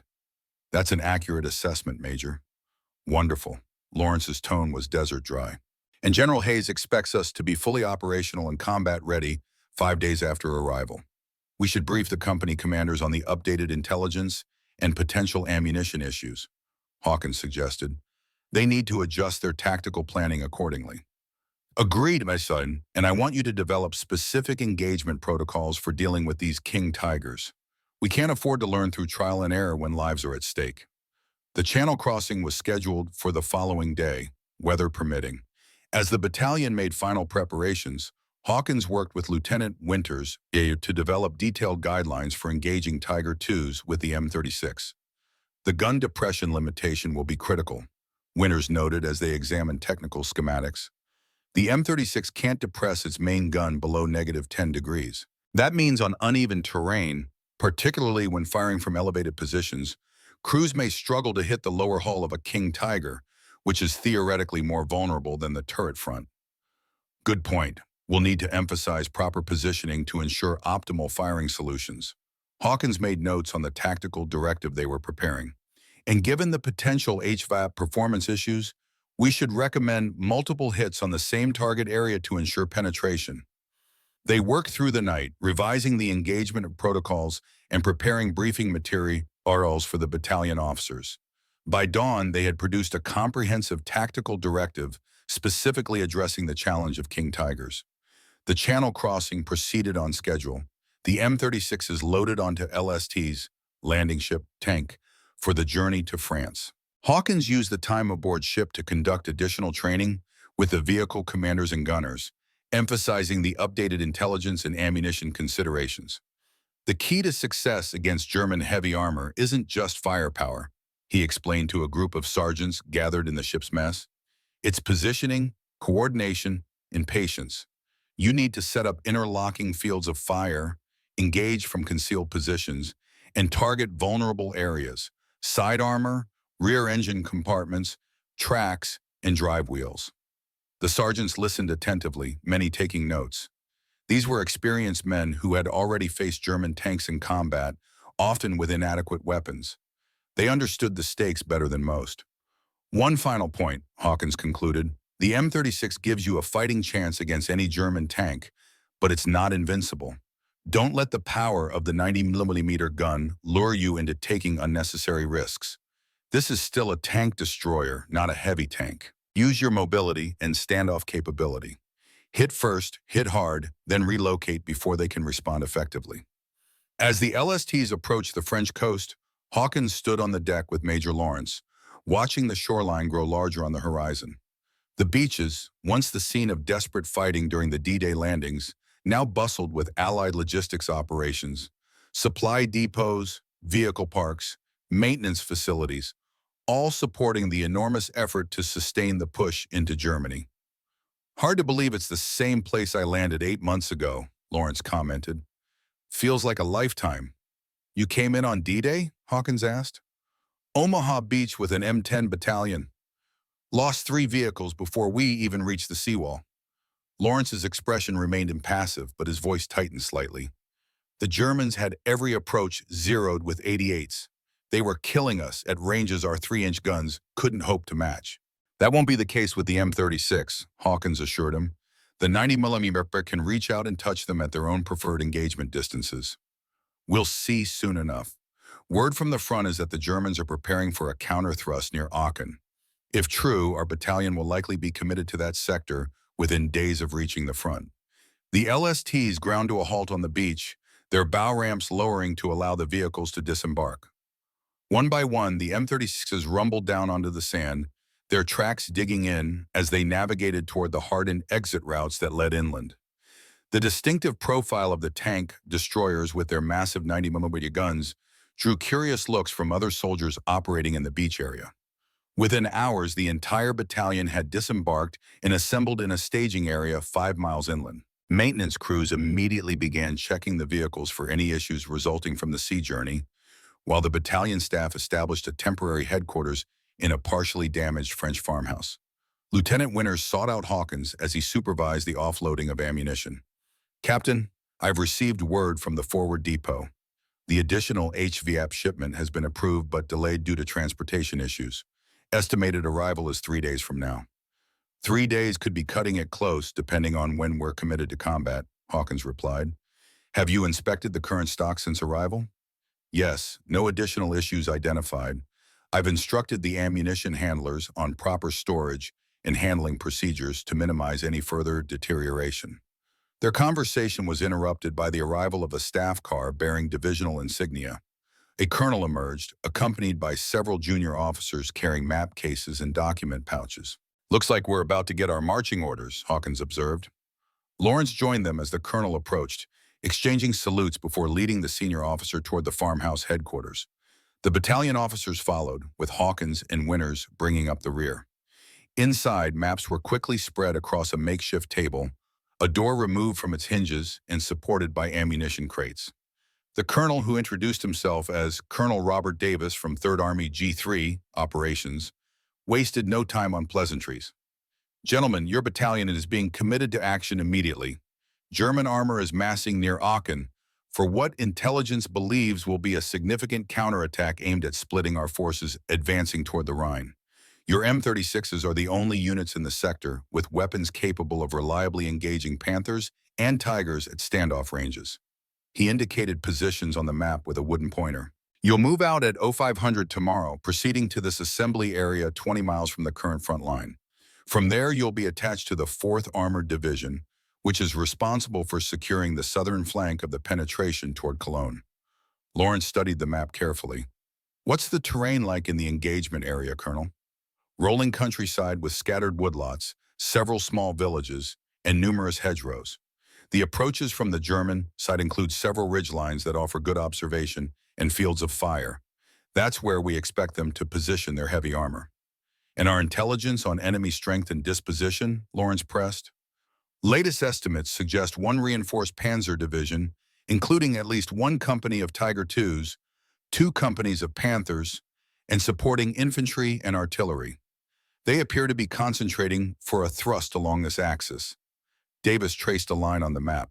"Your primary mission will be to establish blocking positions along these ridge lines, deny the enemy use of key terrain, and destroy their armored spearhead if they attempt to advance." Hawkins exchanged a glance with Winters. This was precisely the scenario they had been preparing for. Engagement with concentrated German heavy armor, including King Tigers.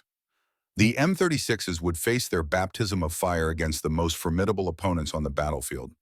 "Any questions?" Davis concluded. "Ammunition resupply," Lawrence said immediately, "particularly for the specialized HVAP rounds. We're currently limited to 10 per vehicle, which won't be sufficient for sustained engagements with heavy armor. Arrangements have been made for priority resupply through the nearest ordnance depot." Lieutenant Davis consulted his notes. "Winters will coordinate with the depot commander to ensure you receive whatever's available." After Davis departed, Lawrence gathered his officers for a planning session. Maps were annotated, overlays prepared, communication protocols established. The battalion would advance in 3 company columns, each responsible for securing specific terrain features upon arrival. Reconnaissance elements would move ahead to identify optimal firing positions and potential threat axes. "Captain Hawkins, Lieutenant Winters, I'd like your input on ammunition distribution," Lawrence said as the planning progressed. "Given our limited HVAP supply and the likelihood of engaging Tiger IIs, how should we allocate what we have?" Winters considered the question. "I would recommend concentrating the HVAP rounds with specific platoons designated as heavy tank hunters, rather than distributing them equally across all vehicles. That way, when King Tigers are identified, we can ensure sufficient firepower is directed against them." "Agreed," Hawkins added. "In particular, I suggest we designate the 2nd platoon of each company as the Tiger Hunter unit. They should receive 15 HVAP rounds per vehicle instead of 10, with the other platoons reduced to 7 or 8. That gives us specialized units within each company that can focus on the heaviest threats." Lawrence nodded. "Make it happen, Lieutenant. Captain, I want you to brief the designated platoons on specific tactics for engaging Tiger IIs. They need to understand exactly how to position themselves and where to aim for maximum effect with the HVAP rounds. Through the remainder of the day and into the evening, preparations continued. Vehicles were serviced, ammunition redistributed according to the new allocation plan, and crews briefed on the upcoming operation. Hawkins conducted specialized training with the designated Tiger Hunter platoons, using scale models and terrain boards to illustrate optimal engagement tactics. The Tiger II has two significant vulnerabilities, he explained to the assembled vehicle commanders and gunners. The turret face, where the armor is 100 millimeter thick but relatively vertical, making it a better target for our rounds, and the lower hull front, where the armor is also somewhat less angled than the upper glacis. At ranges under 1,000 yards, HVAP rounds should penetrate both areas if they strike at an angle close to perpendicular. "What about the side armor, sir?" asked Sergeant Peterson, a veteran tank destroyer commander with a reputation for aggressive tactics. Side armor is thinner, 80 millimeter on the hull, similar on the turret, but often protected by track skirts that can prematurely detonate shaped charge weapons. Our HVAP rounds should penetrate the side armor even with skirts in place, but you'll need to aim between the road wheels for best effect. Another sergeant raised his hand. "We've heard rumors about ammunition problems, sir. Something about the HVAP rounds not performing as expected?" Hawkins glanced at Winters, who nodded slightly. "No point hiding potential issues that could affect combat performance. Some production batches of the HVAP rounds have shown quality control variations," Hawkins acknowledged. "You may find that penetration performance at extended ranges isn't consistently reliable. If you encounter a situation where rounds aren't penetrating as expected, adjust your tactics accordingly. Move closer if the situation allows, shift aim points to more vulnerable areas, or concentrate multiple rounds on the same target point." "In other words, sir," Peterson said with a grim smile, "if at first you don't succeed, shoot again until you do." "Exactly, Sergeant. But remember, even a round that doesn't fully penetrate can still damage external systems. Gun mantlets, optical equipment, tracks, or suspension components. A mobility kill is still a kill, especially if it forces the crew to abandon the vehicle." As darkness fell, Hawkins found himself unable to sleep despite the exhaustion of the day's activities. He walked through the vehicle park, where the M36s waited in neat rows, their silhouettes stark against the moonlit sky. Maintenance crews worked by shielded lamps, making final adjustments and repairs before tomorrow's movement. Lieutenant Winters appeared beside him, similarly restless. "Thinking about tomorrow, Captain?" "Among other things. These vehicles represent months of work, Lieutenant. Tomorrow we'll find out if that work pays off." "I have every confidence in the M36, she said.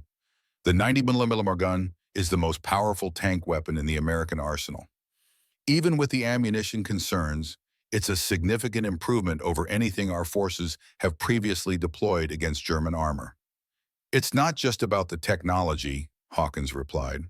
"It's about the men who will operate it. They're good soldiers, experienced tankers, but they've had limited time to familiarize themselves with these new vehicles. They'll be learning while in combat, which is never ideal." "They have excellent leadership," Winters noted. "Major Lawrence impresses me as a capable commander, and his company officers seem equally competent." "They are, but leadership can only do so much. In the end, it comes down to individual crews making split-second decisions under fire." They walked in silence for a while, each lost in their own thoughts.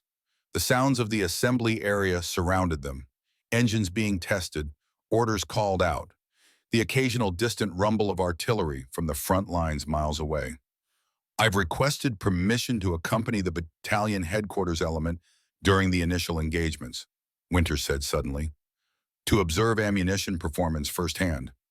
Hawkins turned to her in surprise. "That's not standard procedure for technical personnel, Lieutenant." "No, but it's the most efficient way to gather accurate data on HVAP performance against actual German armor.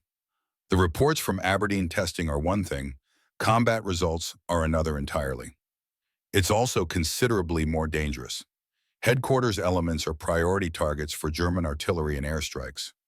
"I'm aware of the risks, Captain, but this data could be crucial for improving the next production batches of ammunition. Lives depend on getting it right." Hawkins studied her in the moonlight, seeing past the professional exterior to the determination beneath. This wasn't about career advancement or professional curiosity. It was about ensuring that American tankers had the best possible tools to survive against superior German armor. "I'll speak with Major Lawrence in the morning," he said finally, "but I recommend you stay with the battalion's supply echelon rather than the forward headquarters. You'll still have access to combat reports, but with somewhat reduced risk." "Thank you, Captain." She hesitated, then added, "What about you? Will you be observing from the supply echelon as well?" "No, my orders are to assess tactical performance and crew effectiveness. That means I need to be where I can observe the actual engagements."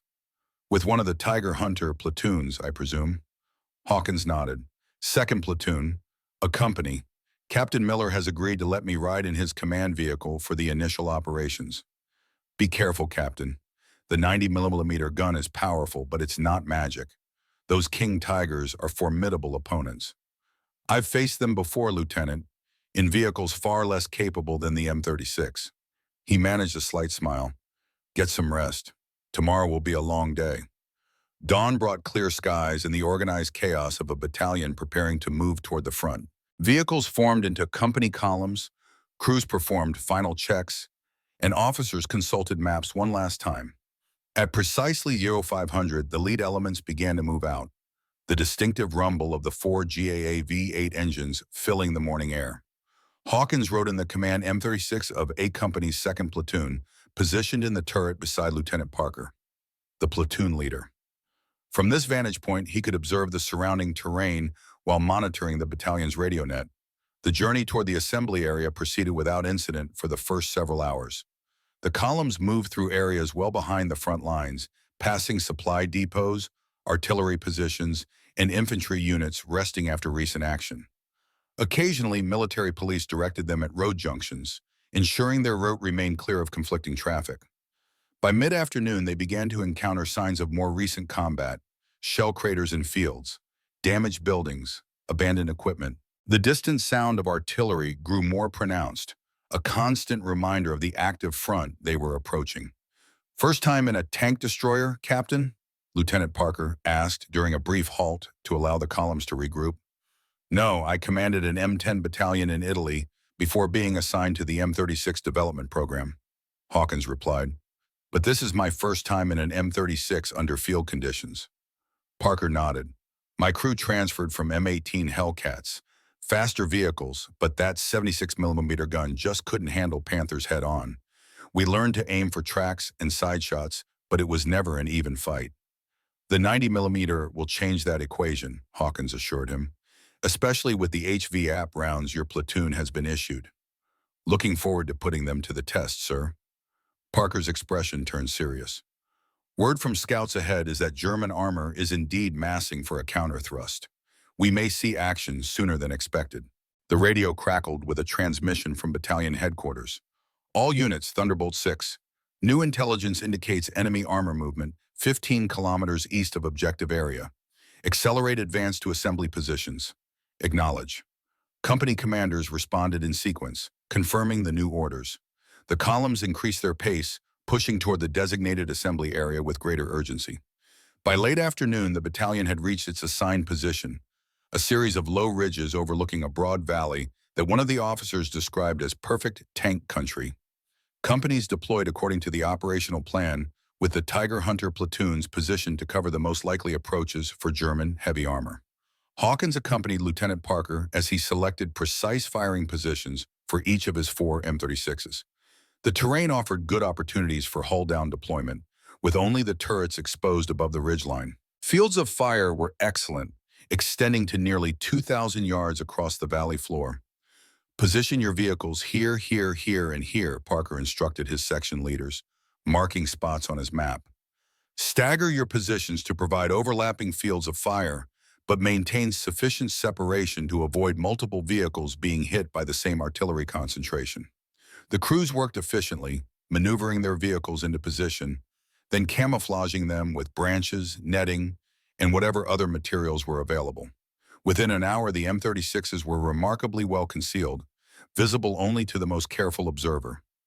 As darkness approached, Major Lawrence called a final coordination meeting at the battalion command post, a partially destroyed farmhouse that offered both cover and a good observation point over the likely battlefield. Company commanders and platoon leaders gathered around illuminated maps, while communications specialists established radio links with adjacent units and higher headquarters. Latest intelligence confirms significant German armor concentration in this area, Lawrence began, indicating a forest approximately 5 kilometers to their front. Aerial reconnaissance identified multiple Panthers and at least 6 King Tigers, along with supporting infantry and self-propelled artillery. They appear to be preparing for an attack at dawn tomorrow. Captain Miller, commanding A Company, studied the map intently. Their most likely axis of advance is through this valley, using these woodlots for concealment during the approach. Agreed, Lawrence replied, which is why we've positioned our Tiger Hunter platoons to cover those approaches. The regular platoons will focus on any supporting medium tanks and infantry fighting vehicles. Lieutenant Winters, who had been granted permission to observe from the battalion headquarters, raised a question. Have we coordinated with our own artillery for pre-registered defensive fires? Yes, Lieutenant. The 401st Field Artillery Battalion has already registered concentrations on likely assembly areas and approach routes. They'll be on call throughout the operation. The meeting continued with detailed coordination of communications, ammunition resupply, medical evacuation procedures, and contingency plans. Throughout the discussion, Hawkins was impressed by the thoroughness of Lawrence's planning and the professionalism of his officers. Despite the limited time they had worked with the M36s, they clearly understood the vehicle's capabilities and how to maximize their effectiveness. As the meeting concluded, Lawrence added a final note. Gentlemen, tomorrow will be the combat debut of the M36 tank destroyer. Many eyes are watching to see how these new vehicles perform against the heaviest German armor. I have every confidence in both the equipment and the men who operate it. Get some rest. Dawn will come soon enough. Hawkins spent the night with Parker's platoon, moving between the 4 tank destroyer positions to check on preparations and answer last-minute questions from the crews. Despite the tension of impending combat, the men were remarkably calm, veterans who had faced German armor before and survived to tell the tale. Think these HVAP rounds will really penetrate a King Tiger, sir? Asked Sergeant Peterson as he carefully arranged his ammunition for quick access. They've penetrated test plates equivalent to Tiger II armor at Aberdeen, Hawkins replied. But combat is different from testing. Remember your training, aim for the turret face or lower hull, fire from hull-down positions, and relocate after several shots from the same position. Roger that, sir. We'll make these count. Dawn arrived with a heavy mist clinging to the valley floor, ideal conditions for a German attack, providing concealment during the initial approach. The tank destroyer crews were already at their stations, scanning the misty landscape through binoculars and gunners' sights. Radio discipline was maintained, with only essential communications permitted. The first indication of enemy activity came shortly after 0630, the distant sound of diesel engines and tracked vehicles moving through the forested areas to the east. Soon after, the battalion's forward observers reported German infantry advancing in small groups, using terrain features for concealment. Classic German combined arms approach, Lawrence commented from the observation post. Infantry first to locate and fix our positions, then armor to exploit once they have identified our defensive setup. Hawkins, who had joined the battalion commander at the observation post, nodded agreement. They're expecting Shermans and anti-tank guns. The M36s will be an unpleasant surprise. The waiting continued as the German infantry advanced cautiously, probing for American positions. Occasionally, artillery fire would strike near the forward elements, forcing them to go to ground temporarily before continuing their advance. By 0730, the mist had begun to dissipate, revealing more of the battlefield. Movement at the forest edge, reported a forward observer suddenly. Armored vehicles emerging. I count 6 Panthers and at least 2 King Tigers. Lawrence raised his binoculars, focusing on the distant tree line. Confirm that. Panthers in the lead, Tigers following in support position. Classic heavy armor doctrine.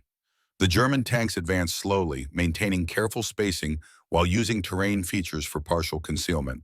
Their turrets traversed continuously, searching for targets as they moved. All units, Thunderbolt 6, Lawrence transmitted. Hold fire until enemy reaches phase line alpha. I say again, hold fire until phase line alpha. Acknowledge. The company commanders responded in sequence, confirming the order. Phase line alpha represented an imaginary line approximately 1,500 yards from the American positions. The optimum engagement range for the M36's 90mm gun with HVAP ammunition against heavy German armor. Hawkins watched tensely as the German formation continued its methodical advance across the valley floor. The Panthers moved with practiced precision, maintaining formation while using micro-terrain features for partial protection. Behind them, the massive King Tigers followed, their 88mm guns scanning for targets. "They're confident," Lawrence observed. "They don't expect significant anti-armor resistance in this sector."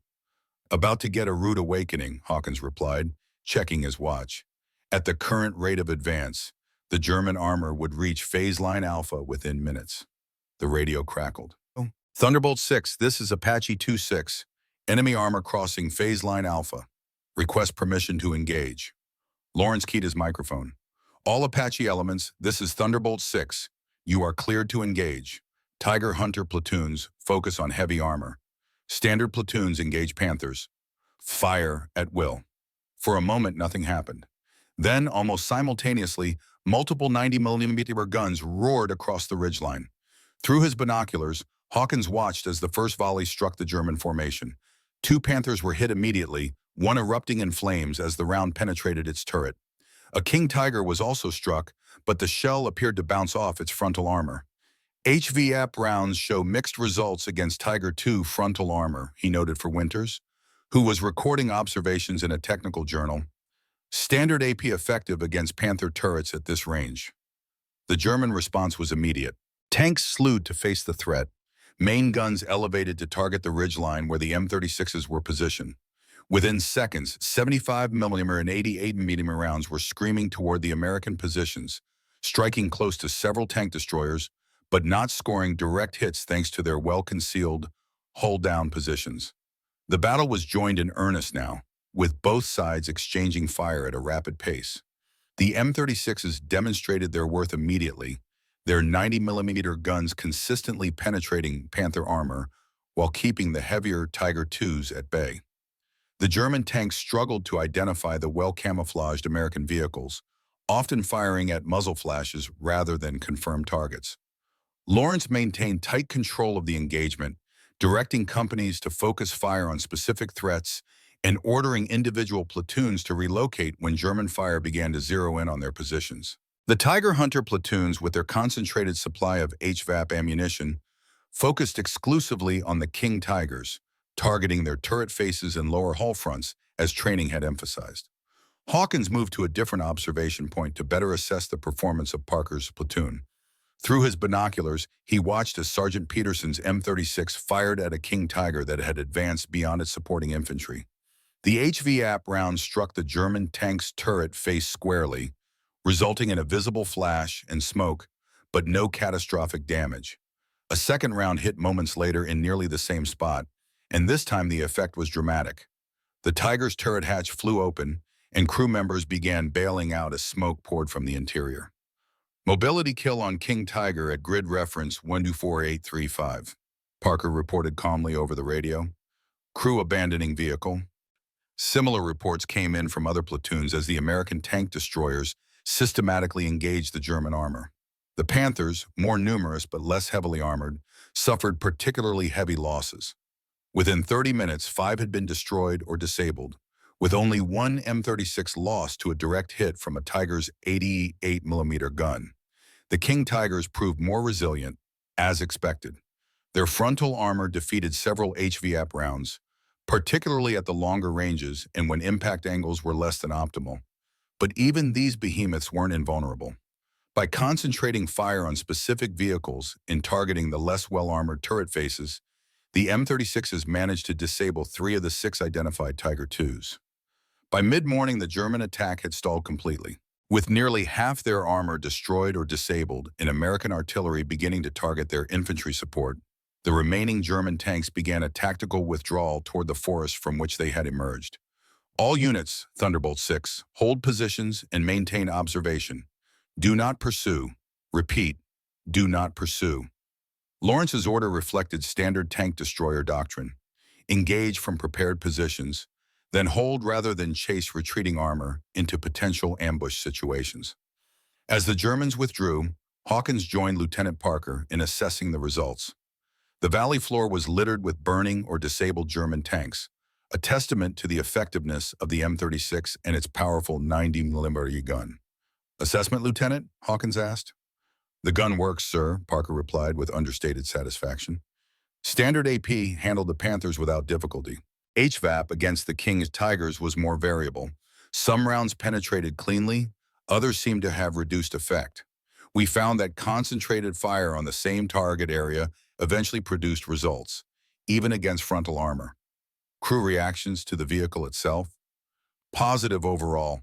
The open turret wasn't as much of a liability as we feared. German artillery was targeting suspected positions rather than firing for effect across the whole ridgeline. The folding armor panels provided adequate protection from shell fragments. Ammunition storage and handling arrangements worked well, though the loader would appreciate a few design tweaks for easier access in combat conditions.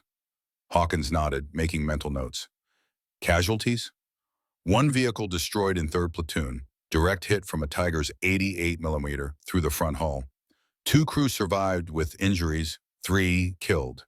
2 other vehicles damaged but repairable. Several minor injuries from artillery near misses. Given the scale of the engagement and the quality of the opposing armor, these were remarkably light losses. The M36 had proven its worth in its first major combat action, demonstrating the capability to engage and defeat even the heaviest German tanks. As the immediate threat receded, Lawrence organized a quick assessment meeting at the battalion command post. Company commanders reported similar experiences across their units. The 90mm gun with standard APM munition was highly effective against Panthers from any aspect, while the HVAP rounds showed mixed but generally positive results against Tiger II frontal armor. Lieutenant Winter's technical assessment confirmed what the crews had reported. The HVAP round penetration performance varied, consistent with our quality control concerns. Approximately 70% of rounds performed at or near expected levels, while the remainder showed reduced effectiveness, particularly at longer ranges or less optimal impact angles. That's actually better than we anticipated based on inspection results, Hawkins noted. And even the underperforming rounds contributed to cumulative damage that eventually disabled the vehicles. Lawrence studied the battlefield map, where markers indicated destroyed and disabled German tanks. Overall assessment, the M36 is a significant improvement over previous tank destroyers. It gives us the ability to engage German heavy armor on more favorable terms than anything else in our inventory. The Tiger Hunter concept with concentrated HVAP allocation proved particularly effective. He turned to Hawkins. Your development team did good work, Captain. These vehicles saved American lives today and it will save more as additional battalions are equipped with them. Thank you, Major, but the credit goes equally to the crews who operated them so effectively with minimal familiarization time. As the meeting concluded, a messenger arrived with orders from divisional headquarters. Lawrence read them quickly, then addressed his officers. Gentlemen, our successful defense has not gone unnoticed.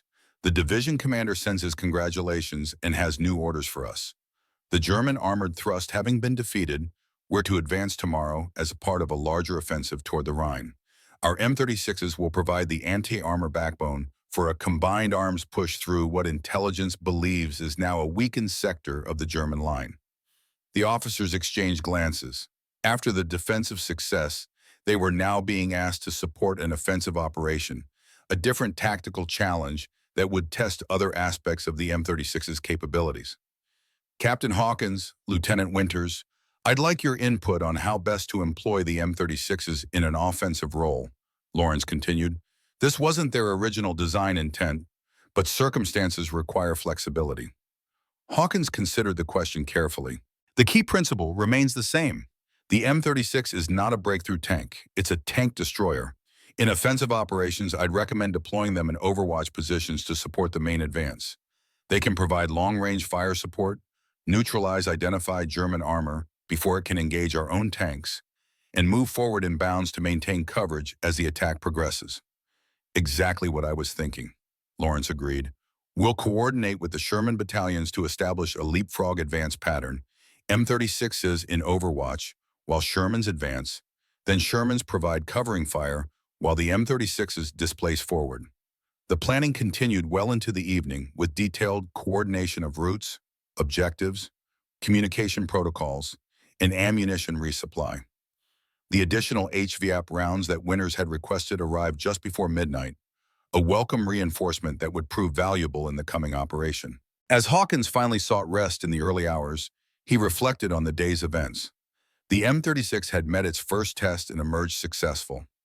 It wasn't perfect, no weapon system ever was, but it had fundamentally changed the equation in armored warfare on the Western Front. American tank destroyers could now engage German heavy tanks with a reasonable expectation of success, ending the period of qualitative inferiority that had cost so many lives. Tomorrow would bring new challenges as the M36s transition from defensive to offensive operations. But for tonight, Hawkins allowed himself a moment of satisfaction.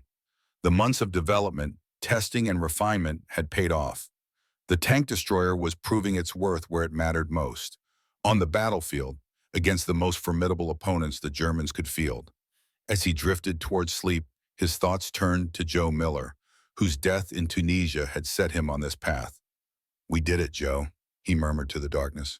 "We found a way to fight back against the big cats. They're not invincible anymore."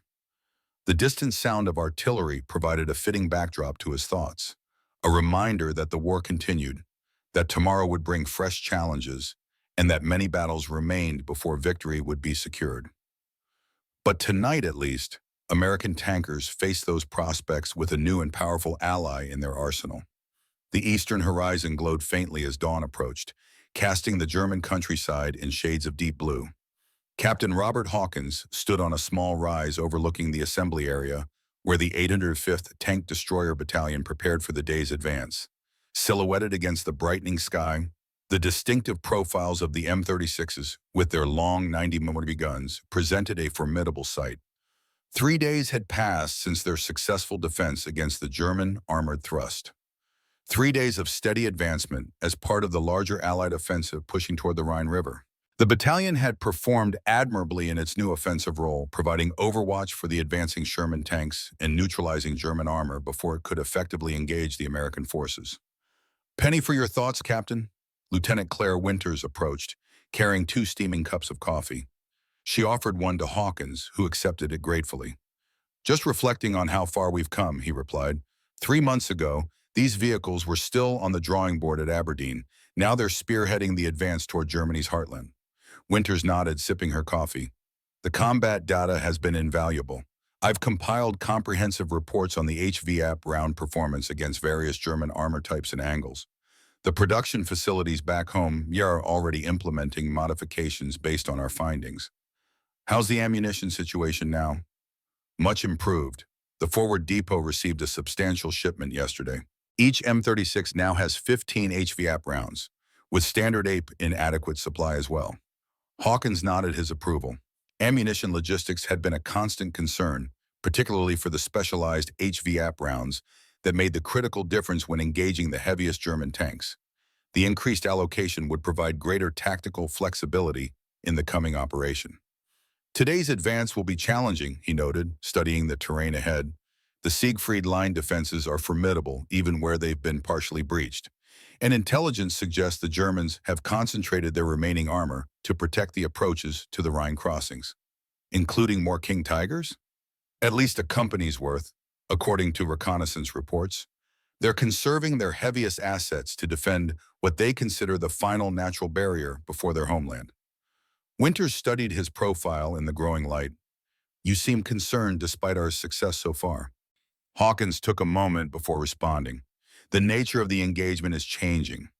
Until now, we've primarily faced German armor in open country, where the M36's standoff capability gave us a decisive advantage. The Siegfried defenses are different. Prepared positions, interlocking fields of fire, infantry and anti-tank guns supporting the armored units. Our mobility advantage will be constrained, and the risk of close-range encounters increases significantly." "The crews are veterans now," Winters observed. They've learned how to maximize the M36's strengths while minimizing its vulnerabilities. True, but experience also creates patterns, and patterns can become predictable. The Germans are adaptive. They've already modified their tactics based on initial encounters with the 90 millimeter gun. Their conversation was interrupted by the approach of Major Lawrence, accompanied by his operations officer and radio operator. The battalion commander looked tired but focused, the strain of continuous operations evident in the lines around his eyes but not in his steady voice or his confident bearing. Captain Lieutenant, staff meeting in 10 minutes. Division has issued new orders for today's advance. Hawkins and Winters followed Lawrence to the battalion command post, a partially demolished farmhouse that provided both shelter and a good observation point over the terrain ahead. Company commanders and platoon leaders were already gathering, studying maps spread across improvised tables and exchanging information about their sectors. Lawrence wasted no time once everyone had assembled. Gentlemen, the situation has evolved. Intelligence reports significant German armored reinforcements moving to block our advance toward the Rhine. They're establishing defensive positions along this ridgeline, he indicated a feature on the map, which commands the approaches to the last segment of the Siegfried Line protecting the river crossings. Captain Miller, commanding A Company, studied the terrain features with a practiced eye. Looks like ideal defensive ground, elevated positions, good fields of fire, limited approach routes for our vehicles. Precisely, Lawrence agreed, which is why Division has modified our mission.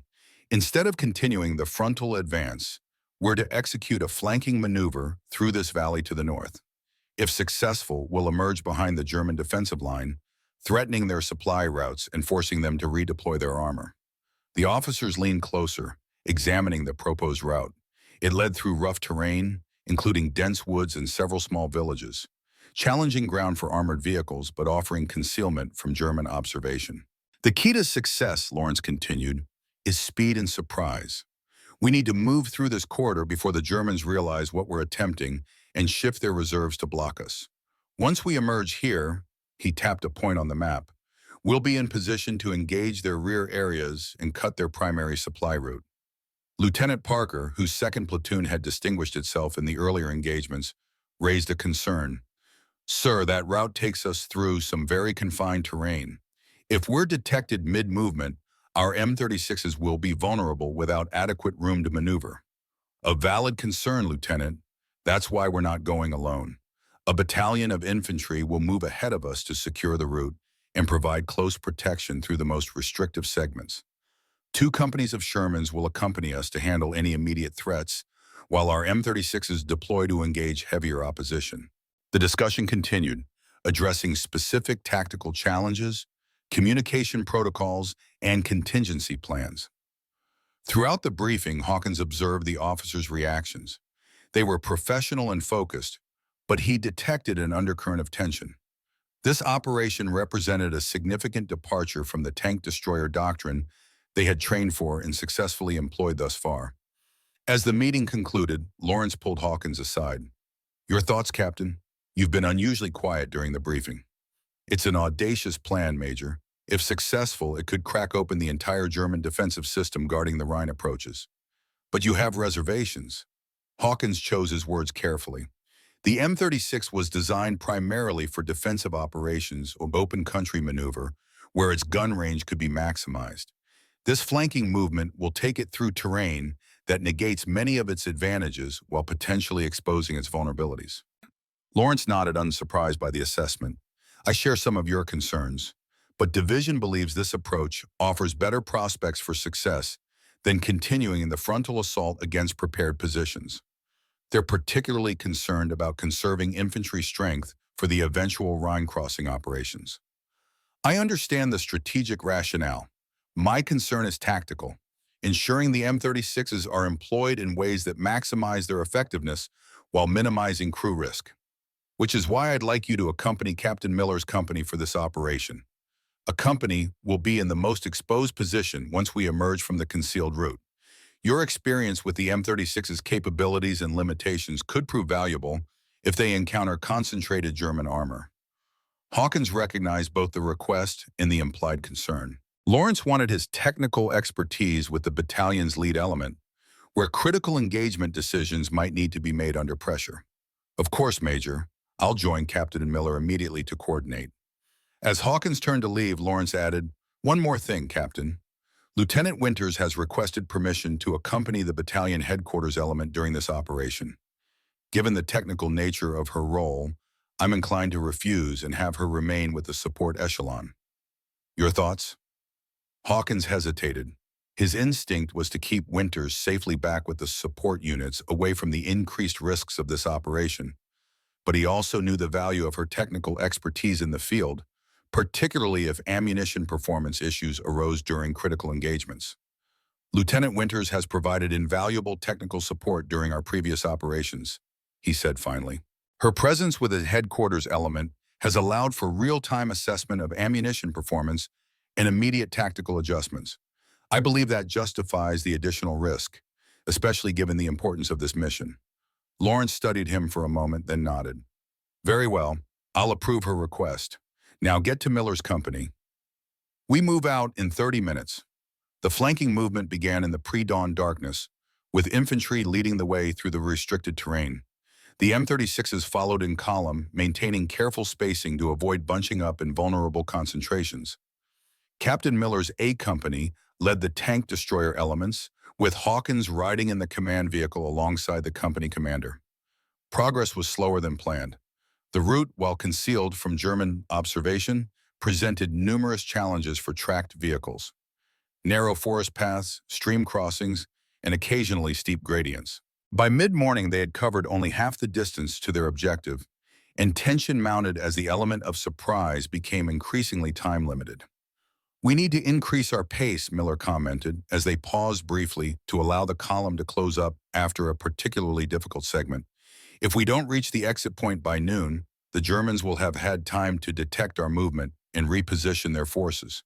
Hawkins nodded agreement, studying the map. "The terrain opens up somewhat in the next 3 kilometers. We should be able to make better time if the infantry can secure that section quickly." No sooner had he spoken than the distant sound of small arms fire erupted ahead, sharp cracks of rifle fire punctuated by the distinctive chatter of German MG-42 machine guns. The infantry had encountered resistance.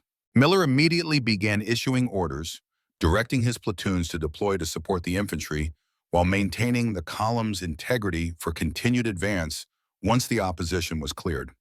Within minutes, the lead M36s were moving into firing positions, their 90mm guns ready to provide heavy fire support if needed. The engagement proved to be relatively minor, a German reconnaissance element that had stumbled upon the American advance rather than a deliberate defensive position. The infantry quickly overwhelmed the opposition, capturing several prisoners and eliminating those who resisted. But the brief firefight had consequences beyond the immediate tactical situation. Radio intercept reports German communications activity increasing in our sector, the battalion intelligence officer informed Lawrence, who had moved forward to assess the situation.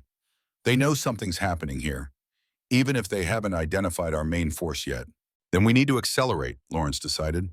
"Captain Miller, have your company take the lead with a reinforced platoon of infantry for close security. Push through to the exit point as quickly as terrain allows. The rest of the battalion will follow and deploy as you secure the objective area." The advance resumed with renewed urgency. The terrain gradually opened as they approached the exit point, allowing for greater speed but also increasing their vulnerability to observation. By early afternoon, the lead elements of Miller's company had reached the final wooded area before the open ground that marked their objective. Miller deployed his reconnaissance section to scout the area ahead, while the rest of the company prepared for the final push. Hawkins joined the captain as he surveyed the terrain through binoculars from the edge of the woods. "What do you see?" Miller asked, handing the binoculars to Hawkins. Hawkins studied the landscape carefully. Beyond the woods lay a shallow valley, then rising ground leading to the rear of the German defensive line.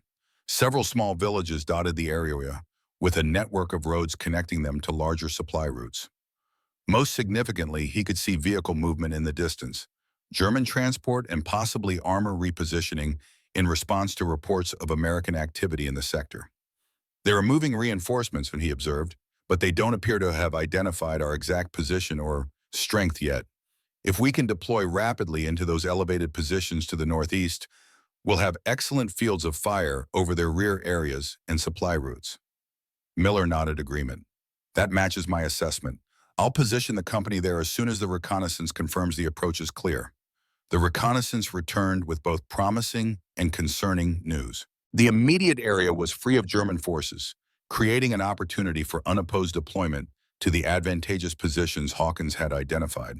However, they also reported significant German armor assembling approximately 3 kilometers to the east, multiple Panthers and at least 4 King Tigers, apparently preparing for a counterattack once the American thrust was fully identified. Miller didn't hesitate. We move now before they can organize their response. Second platoon will take the lead to those elevated positions. First and third platoons will deploy in supporting positions to cover the flanks. Headquarters section with me in the center to coordinate fire distribution. The M-36s moved out of the woods in combat formation, advancing rapidly across the open ground toward their objectives. As they did, the rest of the battalion began emerging from the forest, spreading out to secure a broader front according to Lawrence's plan. Hawkins, now in Miller's command vehicle, monitored the radio traffic as the battalion deployed. German reaction was building, but still uncoordinated. They were detecting American movements in multiple locations and struggling to determine the main thrust and appropriate response. Second platoon, with Lieutenant Parker commanding, reached their designated positions first and immediately began establishing firing positions overlooking the German rear areas.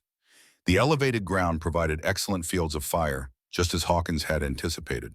All vehicles report ready positions established, Parker reported. Excellent visibility over enemy movement areas. Multiple armored targets identified at ranges between 1,500 and 2,000 yards.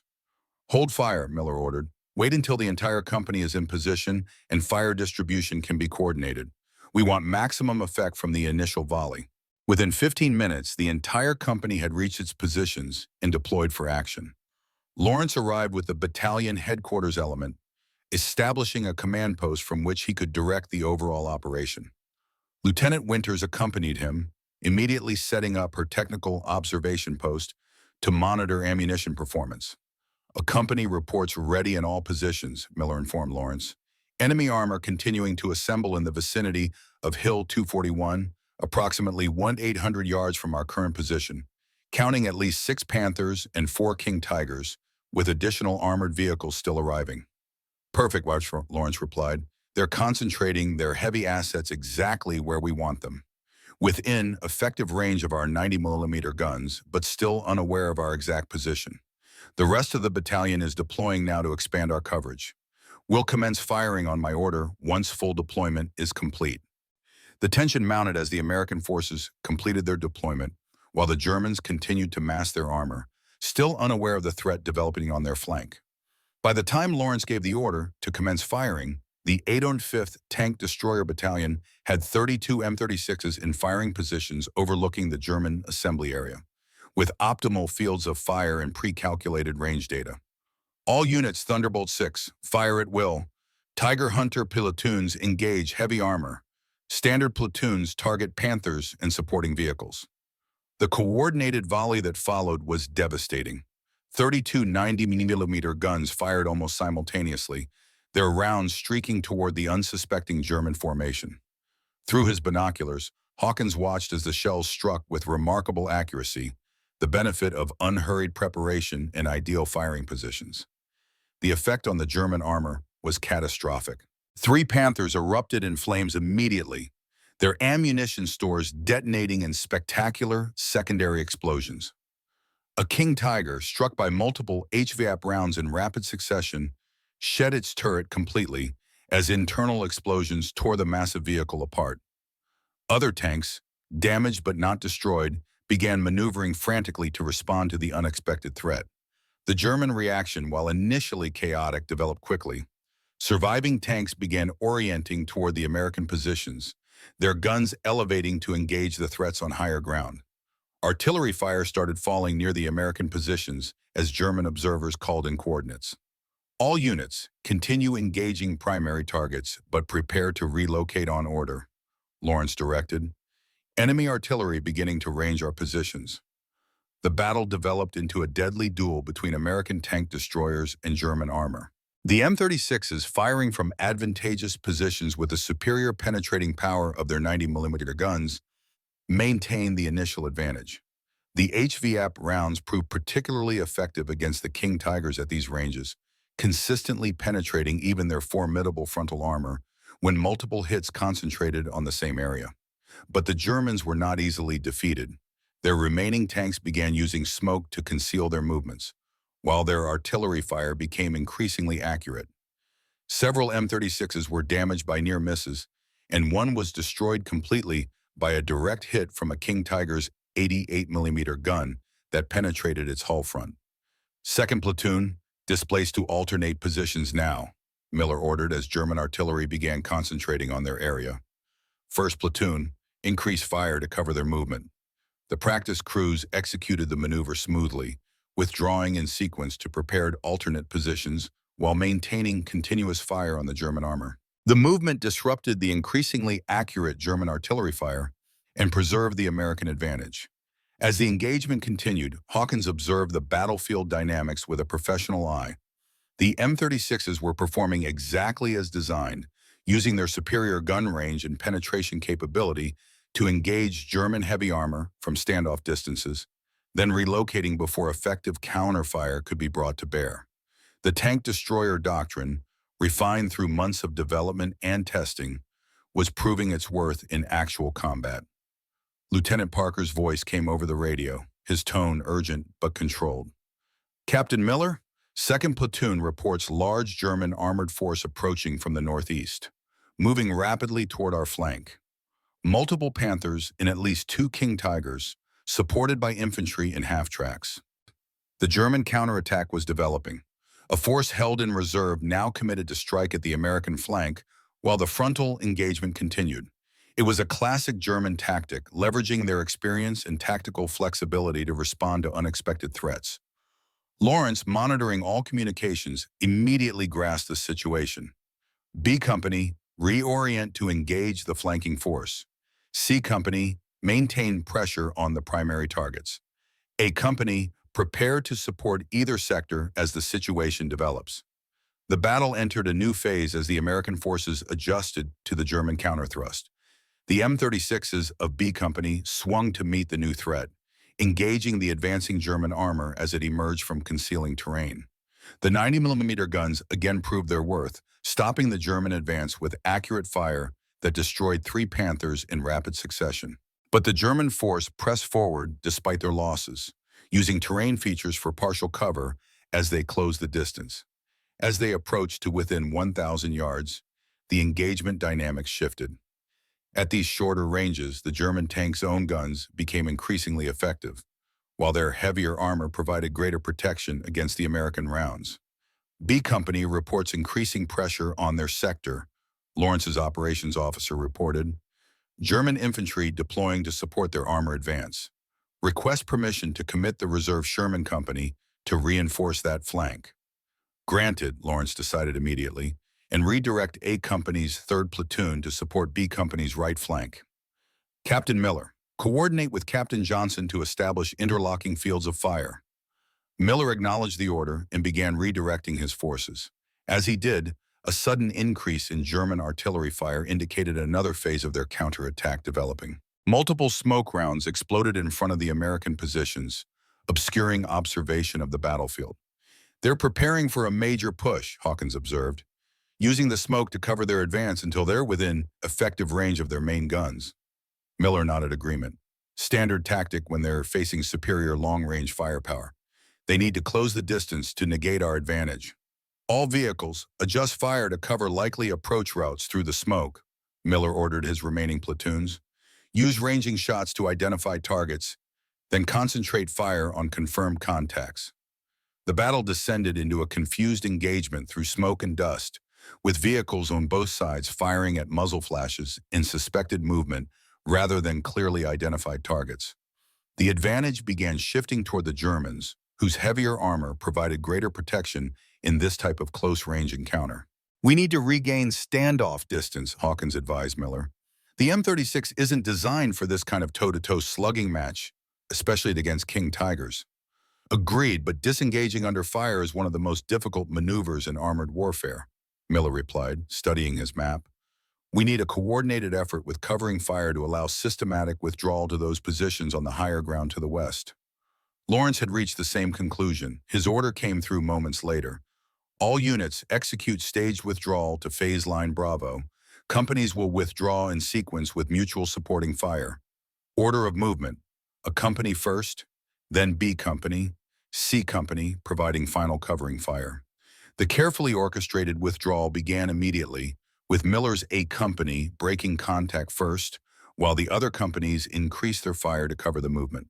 The German forces, sensing the American repositioning, increased their own fire in an attempt to catch the M36s during their vulnerable movement phase. Two more American tank destroyers were hit during the withdrawal, one catastrophically with no survivors. But the majority of the battalions successfully disengaged and reached the new positions on higher ground, re-establishing the standoff advantage that favored their 90mm guns. From these new positions, the battalion reorganized its defense, establishing interlocking fields of fire covering the likely German approach routes. The Sherman company that Lawrence had committed provided additional firepower and close-in protection against German infantry attempts to flank the tank destroyer positions. As the afternoon progressed, the battle settled into a pattern of thrust and counter-thrust, with neither side able to gain a decisive advantage. The American forces held the terrain advantage with their elevated positions, while the Germans possessed superior numbers and armor, particularly heavy tanks. The result was a stalemate, with significant losses on both sides but no breakthrough. By early evening, with shadows lengthening across the battlefield, Lawrence called his company commanders to the battalion command post for an assessment and planning session. Captain Miller arrived with Hawkins, both men showing the strain of the day's intense combat but still focused and alert. "Current situation?" Lawrence asked as they gathered around the battlefield map. "A company has 16 operational M36s remaining," Miller reported. 4 destroyed, 2 with significant damage requiring depot-level repair. Ammunition status: standard AP adequate, HVAP down to approximately 5 rounds per vehicle. Similar reports from the other company commanders painted a picture of a battalion that remained combat effective, but had absorbed significant losses. In total, the 805th had lost 8 M36s destroyed and 5 seriously damaged, with crew casualties approaching 20%. German losses are substantially higher, the intelligence officer noted, marking positions on the map. Confirmed destruction of 11 Panthers, 6 Panzer IVs, and 3 King Tigers, with at least 7 more tanks damaged and abandoned. Their infantry support has been severely depleted by our artillery and supporting Sherman fire. Lawrence studied the map thoughtfully. "So we've significantly degraded their armored strength, which was the primary objective of this operation. The question now is whether to continue pressing our advantage or consolidate our current position." Before any of the officers could offer opinions, a messenger arrived with new orders from division headquarters. Lawrence read them quickly, then addressed the group. "Division has assessed the overall situation and determined that our operation has achieved its primary objective, disrupting the German defensive preparations and destroying a significant portion of their armored reserve. They're now planning a coordinated assault on the Siegfried Line defenses for tomorrow morning, taking advantage of the German forces diverted to counter our flanking maneuver." He turned to the operations officer. "Our new orders are to maintain our current position through the night, continuing to fix German attention and forces in this sector. At dawn, we'll conduct a fighting withdrawal to rejoin the main force for the primary assault." The company commanders exchanged glances, recognizing both the success of their mission and the challenge that lay ahead. Maintaining position through the night with depleted forces, then conducting a daylight withdrawal under enemy observation would test their tactical skills and the resilience of their crews. "Questions?" Lawrence asked. "Ammunition resupply?" Captain Johnson of B Company inquired. "Particularly HVAP. If we face renewed German heavy armor attacks during the withdrawal, we'll need the enhanced penetration capability." "Already coordinated," Lawrence assured him. "Supply convoy is en route with priority allocation of HVAP rounds. Should arrive within 3 hours, assuming they don't encounter interference." "Medical evacuation for our wounded?" Captain Schaefer of C Company asked. "Same convoy will extract all wounded on their return journey. Ensure your medics have all casualties prepped and ready for immediate transport. After addressing several more tactical concerns, Lawrence concluded the meeting. Get some rest when you can. Establish a 50% alert status, have crews resting while others maintain watch. I want all vehicles fully serviced, repaired to the extent possible, and ready to move at first light. Dismissed. As the officers dispersed, Lawrence held Hawkins and Winters back. Your assessment of the M36's performance today? Hawkins considered the question carefully. The vehicle performed exactly as designed when employed according to tank destroyer doctrine. Superior long-range engagement capability, adequate mobility for tactical repositioning, effective integration with supporting arms. The vulnerabilities we identified during development were also confirmed. Limited armor protection requiring careful tactical employment, open turret creating vulnerability to artillery air bursts, weight limitations affecting off-road performance in certain terrain types. The 90mm gun remains the system's primary advantage, he continued. It consistently demonstrated the capability to defeat all German armor types when employed at appropriate ranges with the suitable ammunition selection. The HVAP rounds, despite the quality control issues we have noted, proved particularly effective against the heaviest German tanks. Winters nodded agreement. The technical data supports Captain Hawkins' assessment.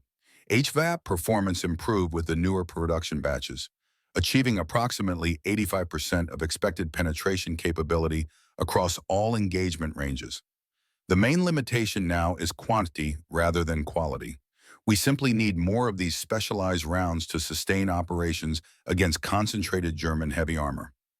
Lawrence absorbed their input, then asked the question that had been forming in his mind throughout the day's battle. Based on today's experience, what modifications would you recommend for future M36 production or for tactics and employment doctrine? 3 primary recommendations, Hawkins replied, without hesitation. First, standardize the folding armor panels for the open turret, with potential consideration for a fully enclosed turret design in future iterations if weight constraints can be overcome. Second, increase HVAP production and allocation to at least 20 rounds per vehicle for operations where Tiger IIs are likely to be encountered. Third, enhance crew training on disengagement tactics. Today demonstrated that breaking contact under fire is perhaps the most challenging and dangerous aspect of tank destroyer operations. Lieutenant Winters? I concur with Captain Hawkins' recommendations and would add one technical modification: improved ammunition stowage arrangements to facilitate more rapid access to HVAP rounds during combat. Current configurations require significant crew movement to access the specialized ammunition stored in the hull sponsons. Lawrence nodded, making notes. I'll incorporate these recommendations in my after-action report to higher headquarters. Now get some rest. Tomorrow will be another challenging day. As Hawkins left the command post, he found the night sky ablaze with distant artillery fire and occasional flares illuminating sectors of the battlefield. The sounds of mechanics working on damaged vehicles competed with the intermittent exchange of small arms fire as infantry outposts engaged German reconnaissance elements testing the American lines. He made his way to Miller's company area, checking on the M36 crews as they performed maintenance, restocked ammunition, and rotated through brief rest periods. Despite the day's intensity and their losses, morale remained high. The crews had seen their new vehicles perform successfully against the most formidable German armor, validating both the M36 design and their own tactical training. Sergeant Peterson was supervising the replacement of a damaged track section on his M36 when Hawkins approached. "Evening, Captain. Come to check on your baby's performance?" "Something like that, Sergeant. How did she handle today?" Peterson patted the hull of his tank destroyer affectionately. "Like a champion, sir. That 90mm gun is everything you promised. Put 3 rounds into a King Tiger at 500 yards and watched it cook off. Never could have done that with the old M10's 3-inch gun." He hesitated, then added, "Lost Johnson's vehicle, though. Direct hit from an 88 went straight through the hull front." Hawkins nodded gravely. "I heard. Any survivors?" "Gunner and loader made it out with burns. Driver and assistant driver didn't have a chance." Peterson's expression hardened. "But we made them pay for it, sir. For every one of ours they got, we took out 3 or 4 of theirs." That's the idea, Sergeant. Favorable exchange ratio through superior firepower and tactical employment. Peterson grinned slightly. We just call it killing more of them than they kill of us, sir. But it amounts to the same thing. After checking on several more crews, Hawkins found a quiet spot to rest, leaning back against an ammunition crate as he reviewed the day's events in his mind. The M36 had proven its worth in the crucible of combat against the heaviest German armor. It wasn't a perfect weapon, no weapon system ever was, but it had changed the dynamic of tank warfare on the Western Front, giving American forces a fighting chance against Panthers and Tigers, where before they had been at a severe disadvantage. He thought of Joe Miller, his friend who had died in that burning Sherman in Tunisia. "We did it, Joe," he murmured. "Found an answer to those damn Tigers. Wish you could have seen it."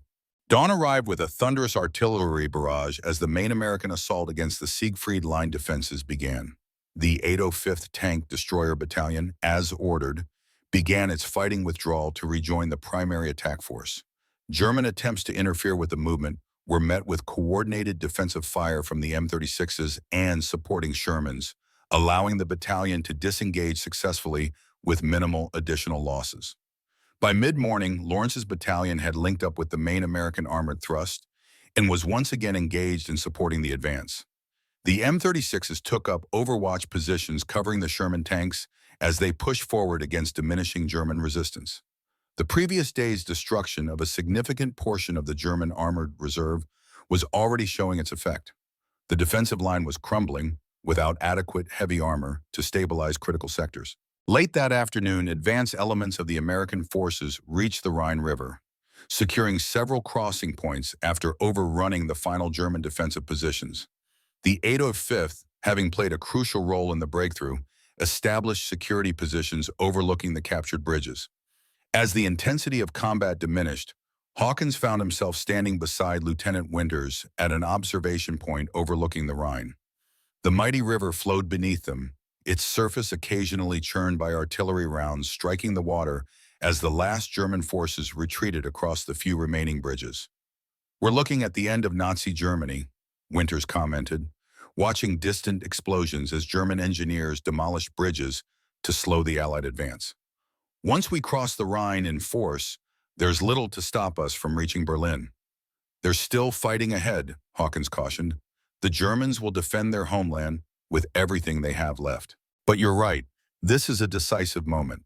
And the M36 helped make it possible by neutralizing what had been their greatest advantage on the battlefield. "Speaking of which," Winters said, "I received orders this morning.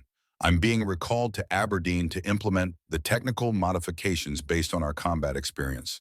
The next production run of M36s will incorporate several of the improvements we've identified." "When do you leave?" "Tomorrow.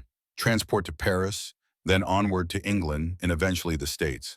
She hesitated. "What about you, Captain? Will you be returning as well?" Hawkins shook his head. "Not yet. I've been ordered to remain with the 805th through the Rhine crossing operations, then transfer to help establish a training program for new tank destroyer units arriving in theater. The M36 is proving so successful that production is being accelerated, with multiple new battalions scheduled for deployment over the next 2 months." They stood in companionable silence for a while, watching the battle unfold across the river. Finally, Winters spoke again. "It's been an honor working with you, Captain. From development to combat deployment, you've been the driving force ensuring the M36 fulfilled its potential. Countless American lives have been saved because of your persistence." Hawkins felt uncomfortable with the praise. "It was a team effort, Lieutenant, from the engineers at Aberdeen to the crews who actually employed the vehicles in combat. I was just one part of that team." "A crucial part," she insisted. "You bridged the gap between the technical specialists and the combat officers, ensuring the M36 met the real-world requirements of the battlefield rather than just looking good on paper." Before Hawkins could respond, Major Lawrence approached, a message form in his hand and a rare smile on his face. "Just received this from Army headquarters," he announced. "The 805th Tank Destroyer Battalion has been credited with the destruction of 37 German tanks over the past 4 days, including 6 King Tigers and 18 Panthers. That's more heavy armor than any other single battalion has eliminated in a comparable period since the Normandy landings." He handed the message to Hawkins. There's more. The M36 has been officially designated as the most effective anti-tank weapon in the European theater based on combat performance data. Production has been tripled, with priority shipping to frontline units. Hawkins read the message, a sense of profound satisfaction washing over him. The long months of development, testing, and refinement had paid off beyond even his most optimistic projections. The M36 had changed the equation in armored warfare, giving American forces the capability to engage and defeat the most formidable German tanks on equal or favorable terms. There's a personal note for you as well, Captain, Lawrence added. You've been promoted to Major, effective immediately, and awarded the Silver Star for your contributions to the M36 program and your actions during combat operations with this battalion. Hawkins accepted the news with mixed emotions. The promotion and decoration were gratifying professional recognition, but they paled in comparison to the satisfaction of seeing the M36 succeed in combat, protecting American tank crews who had previously faced German armor at a severe disadvantage. Thank you, Major, but the real credit belongs to the crews who employed these vehicles so effectively under fire. They'll receive their due recognition as well, Lawrence assured him. But your contribution in bringing this weapon system from concept to combat-ready status deserves special acknowledgement. As Lawrence departed to continue his duties, Winters offered her congratulations. Well-deserved, Major Hawkins. Though I suspect the promotion means even more administrative responsibilities in your future. Hawkins smiled slightly. A price I'm willing to pay if it means getting more M36s to the front. Every tank destroyer we deploy potentially saves an entire Sherman crew. The conversation paused as a flight of P-47 Thunderbolt fighter bombers roared overhead, heading east to strike retreating German columns.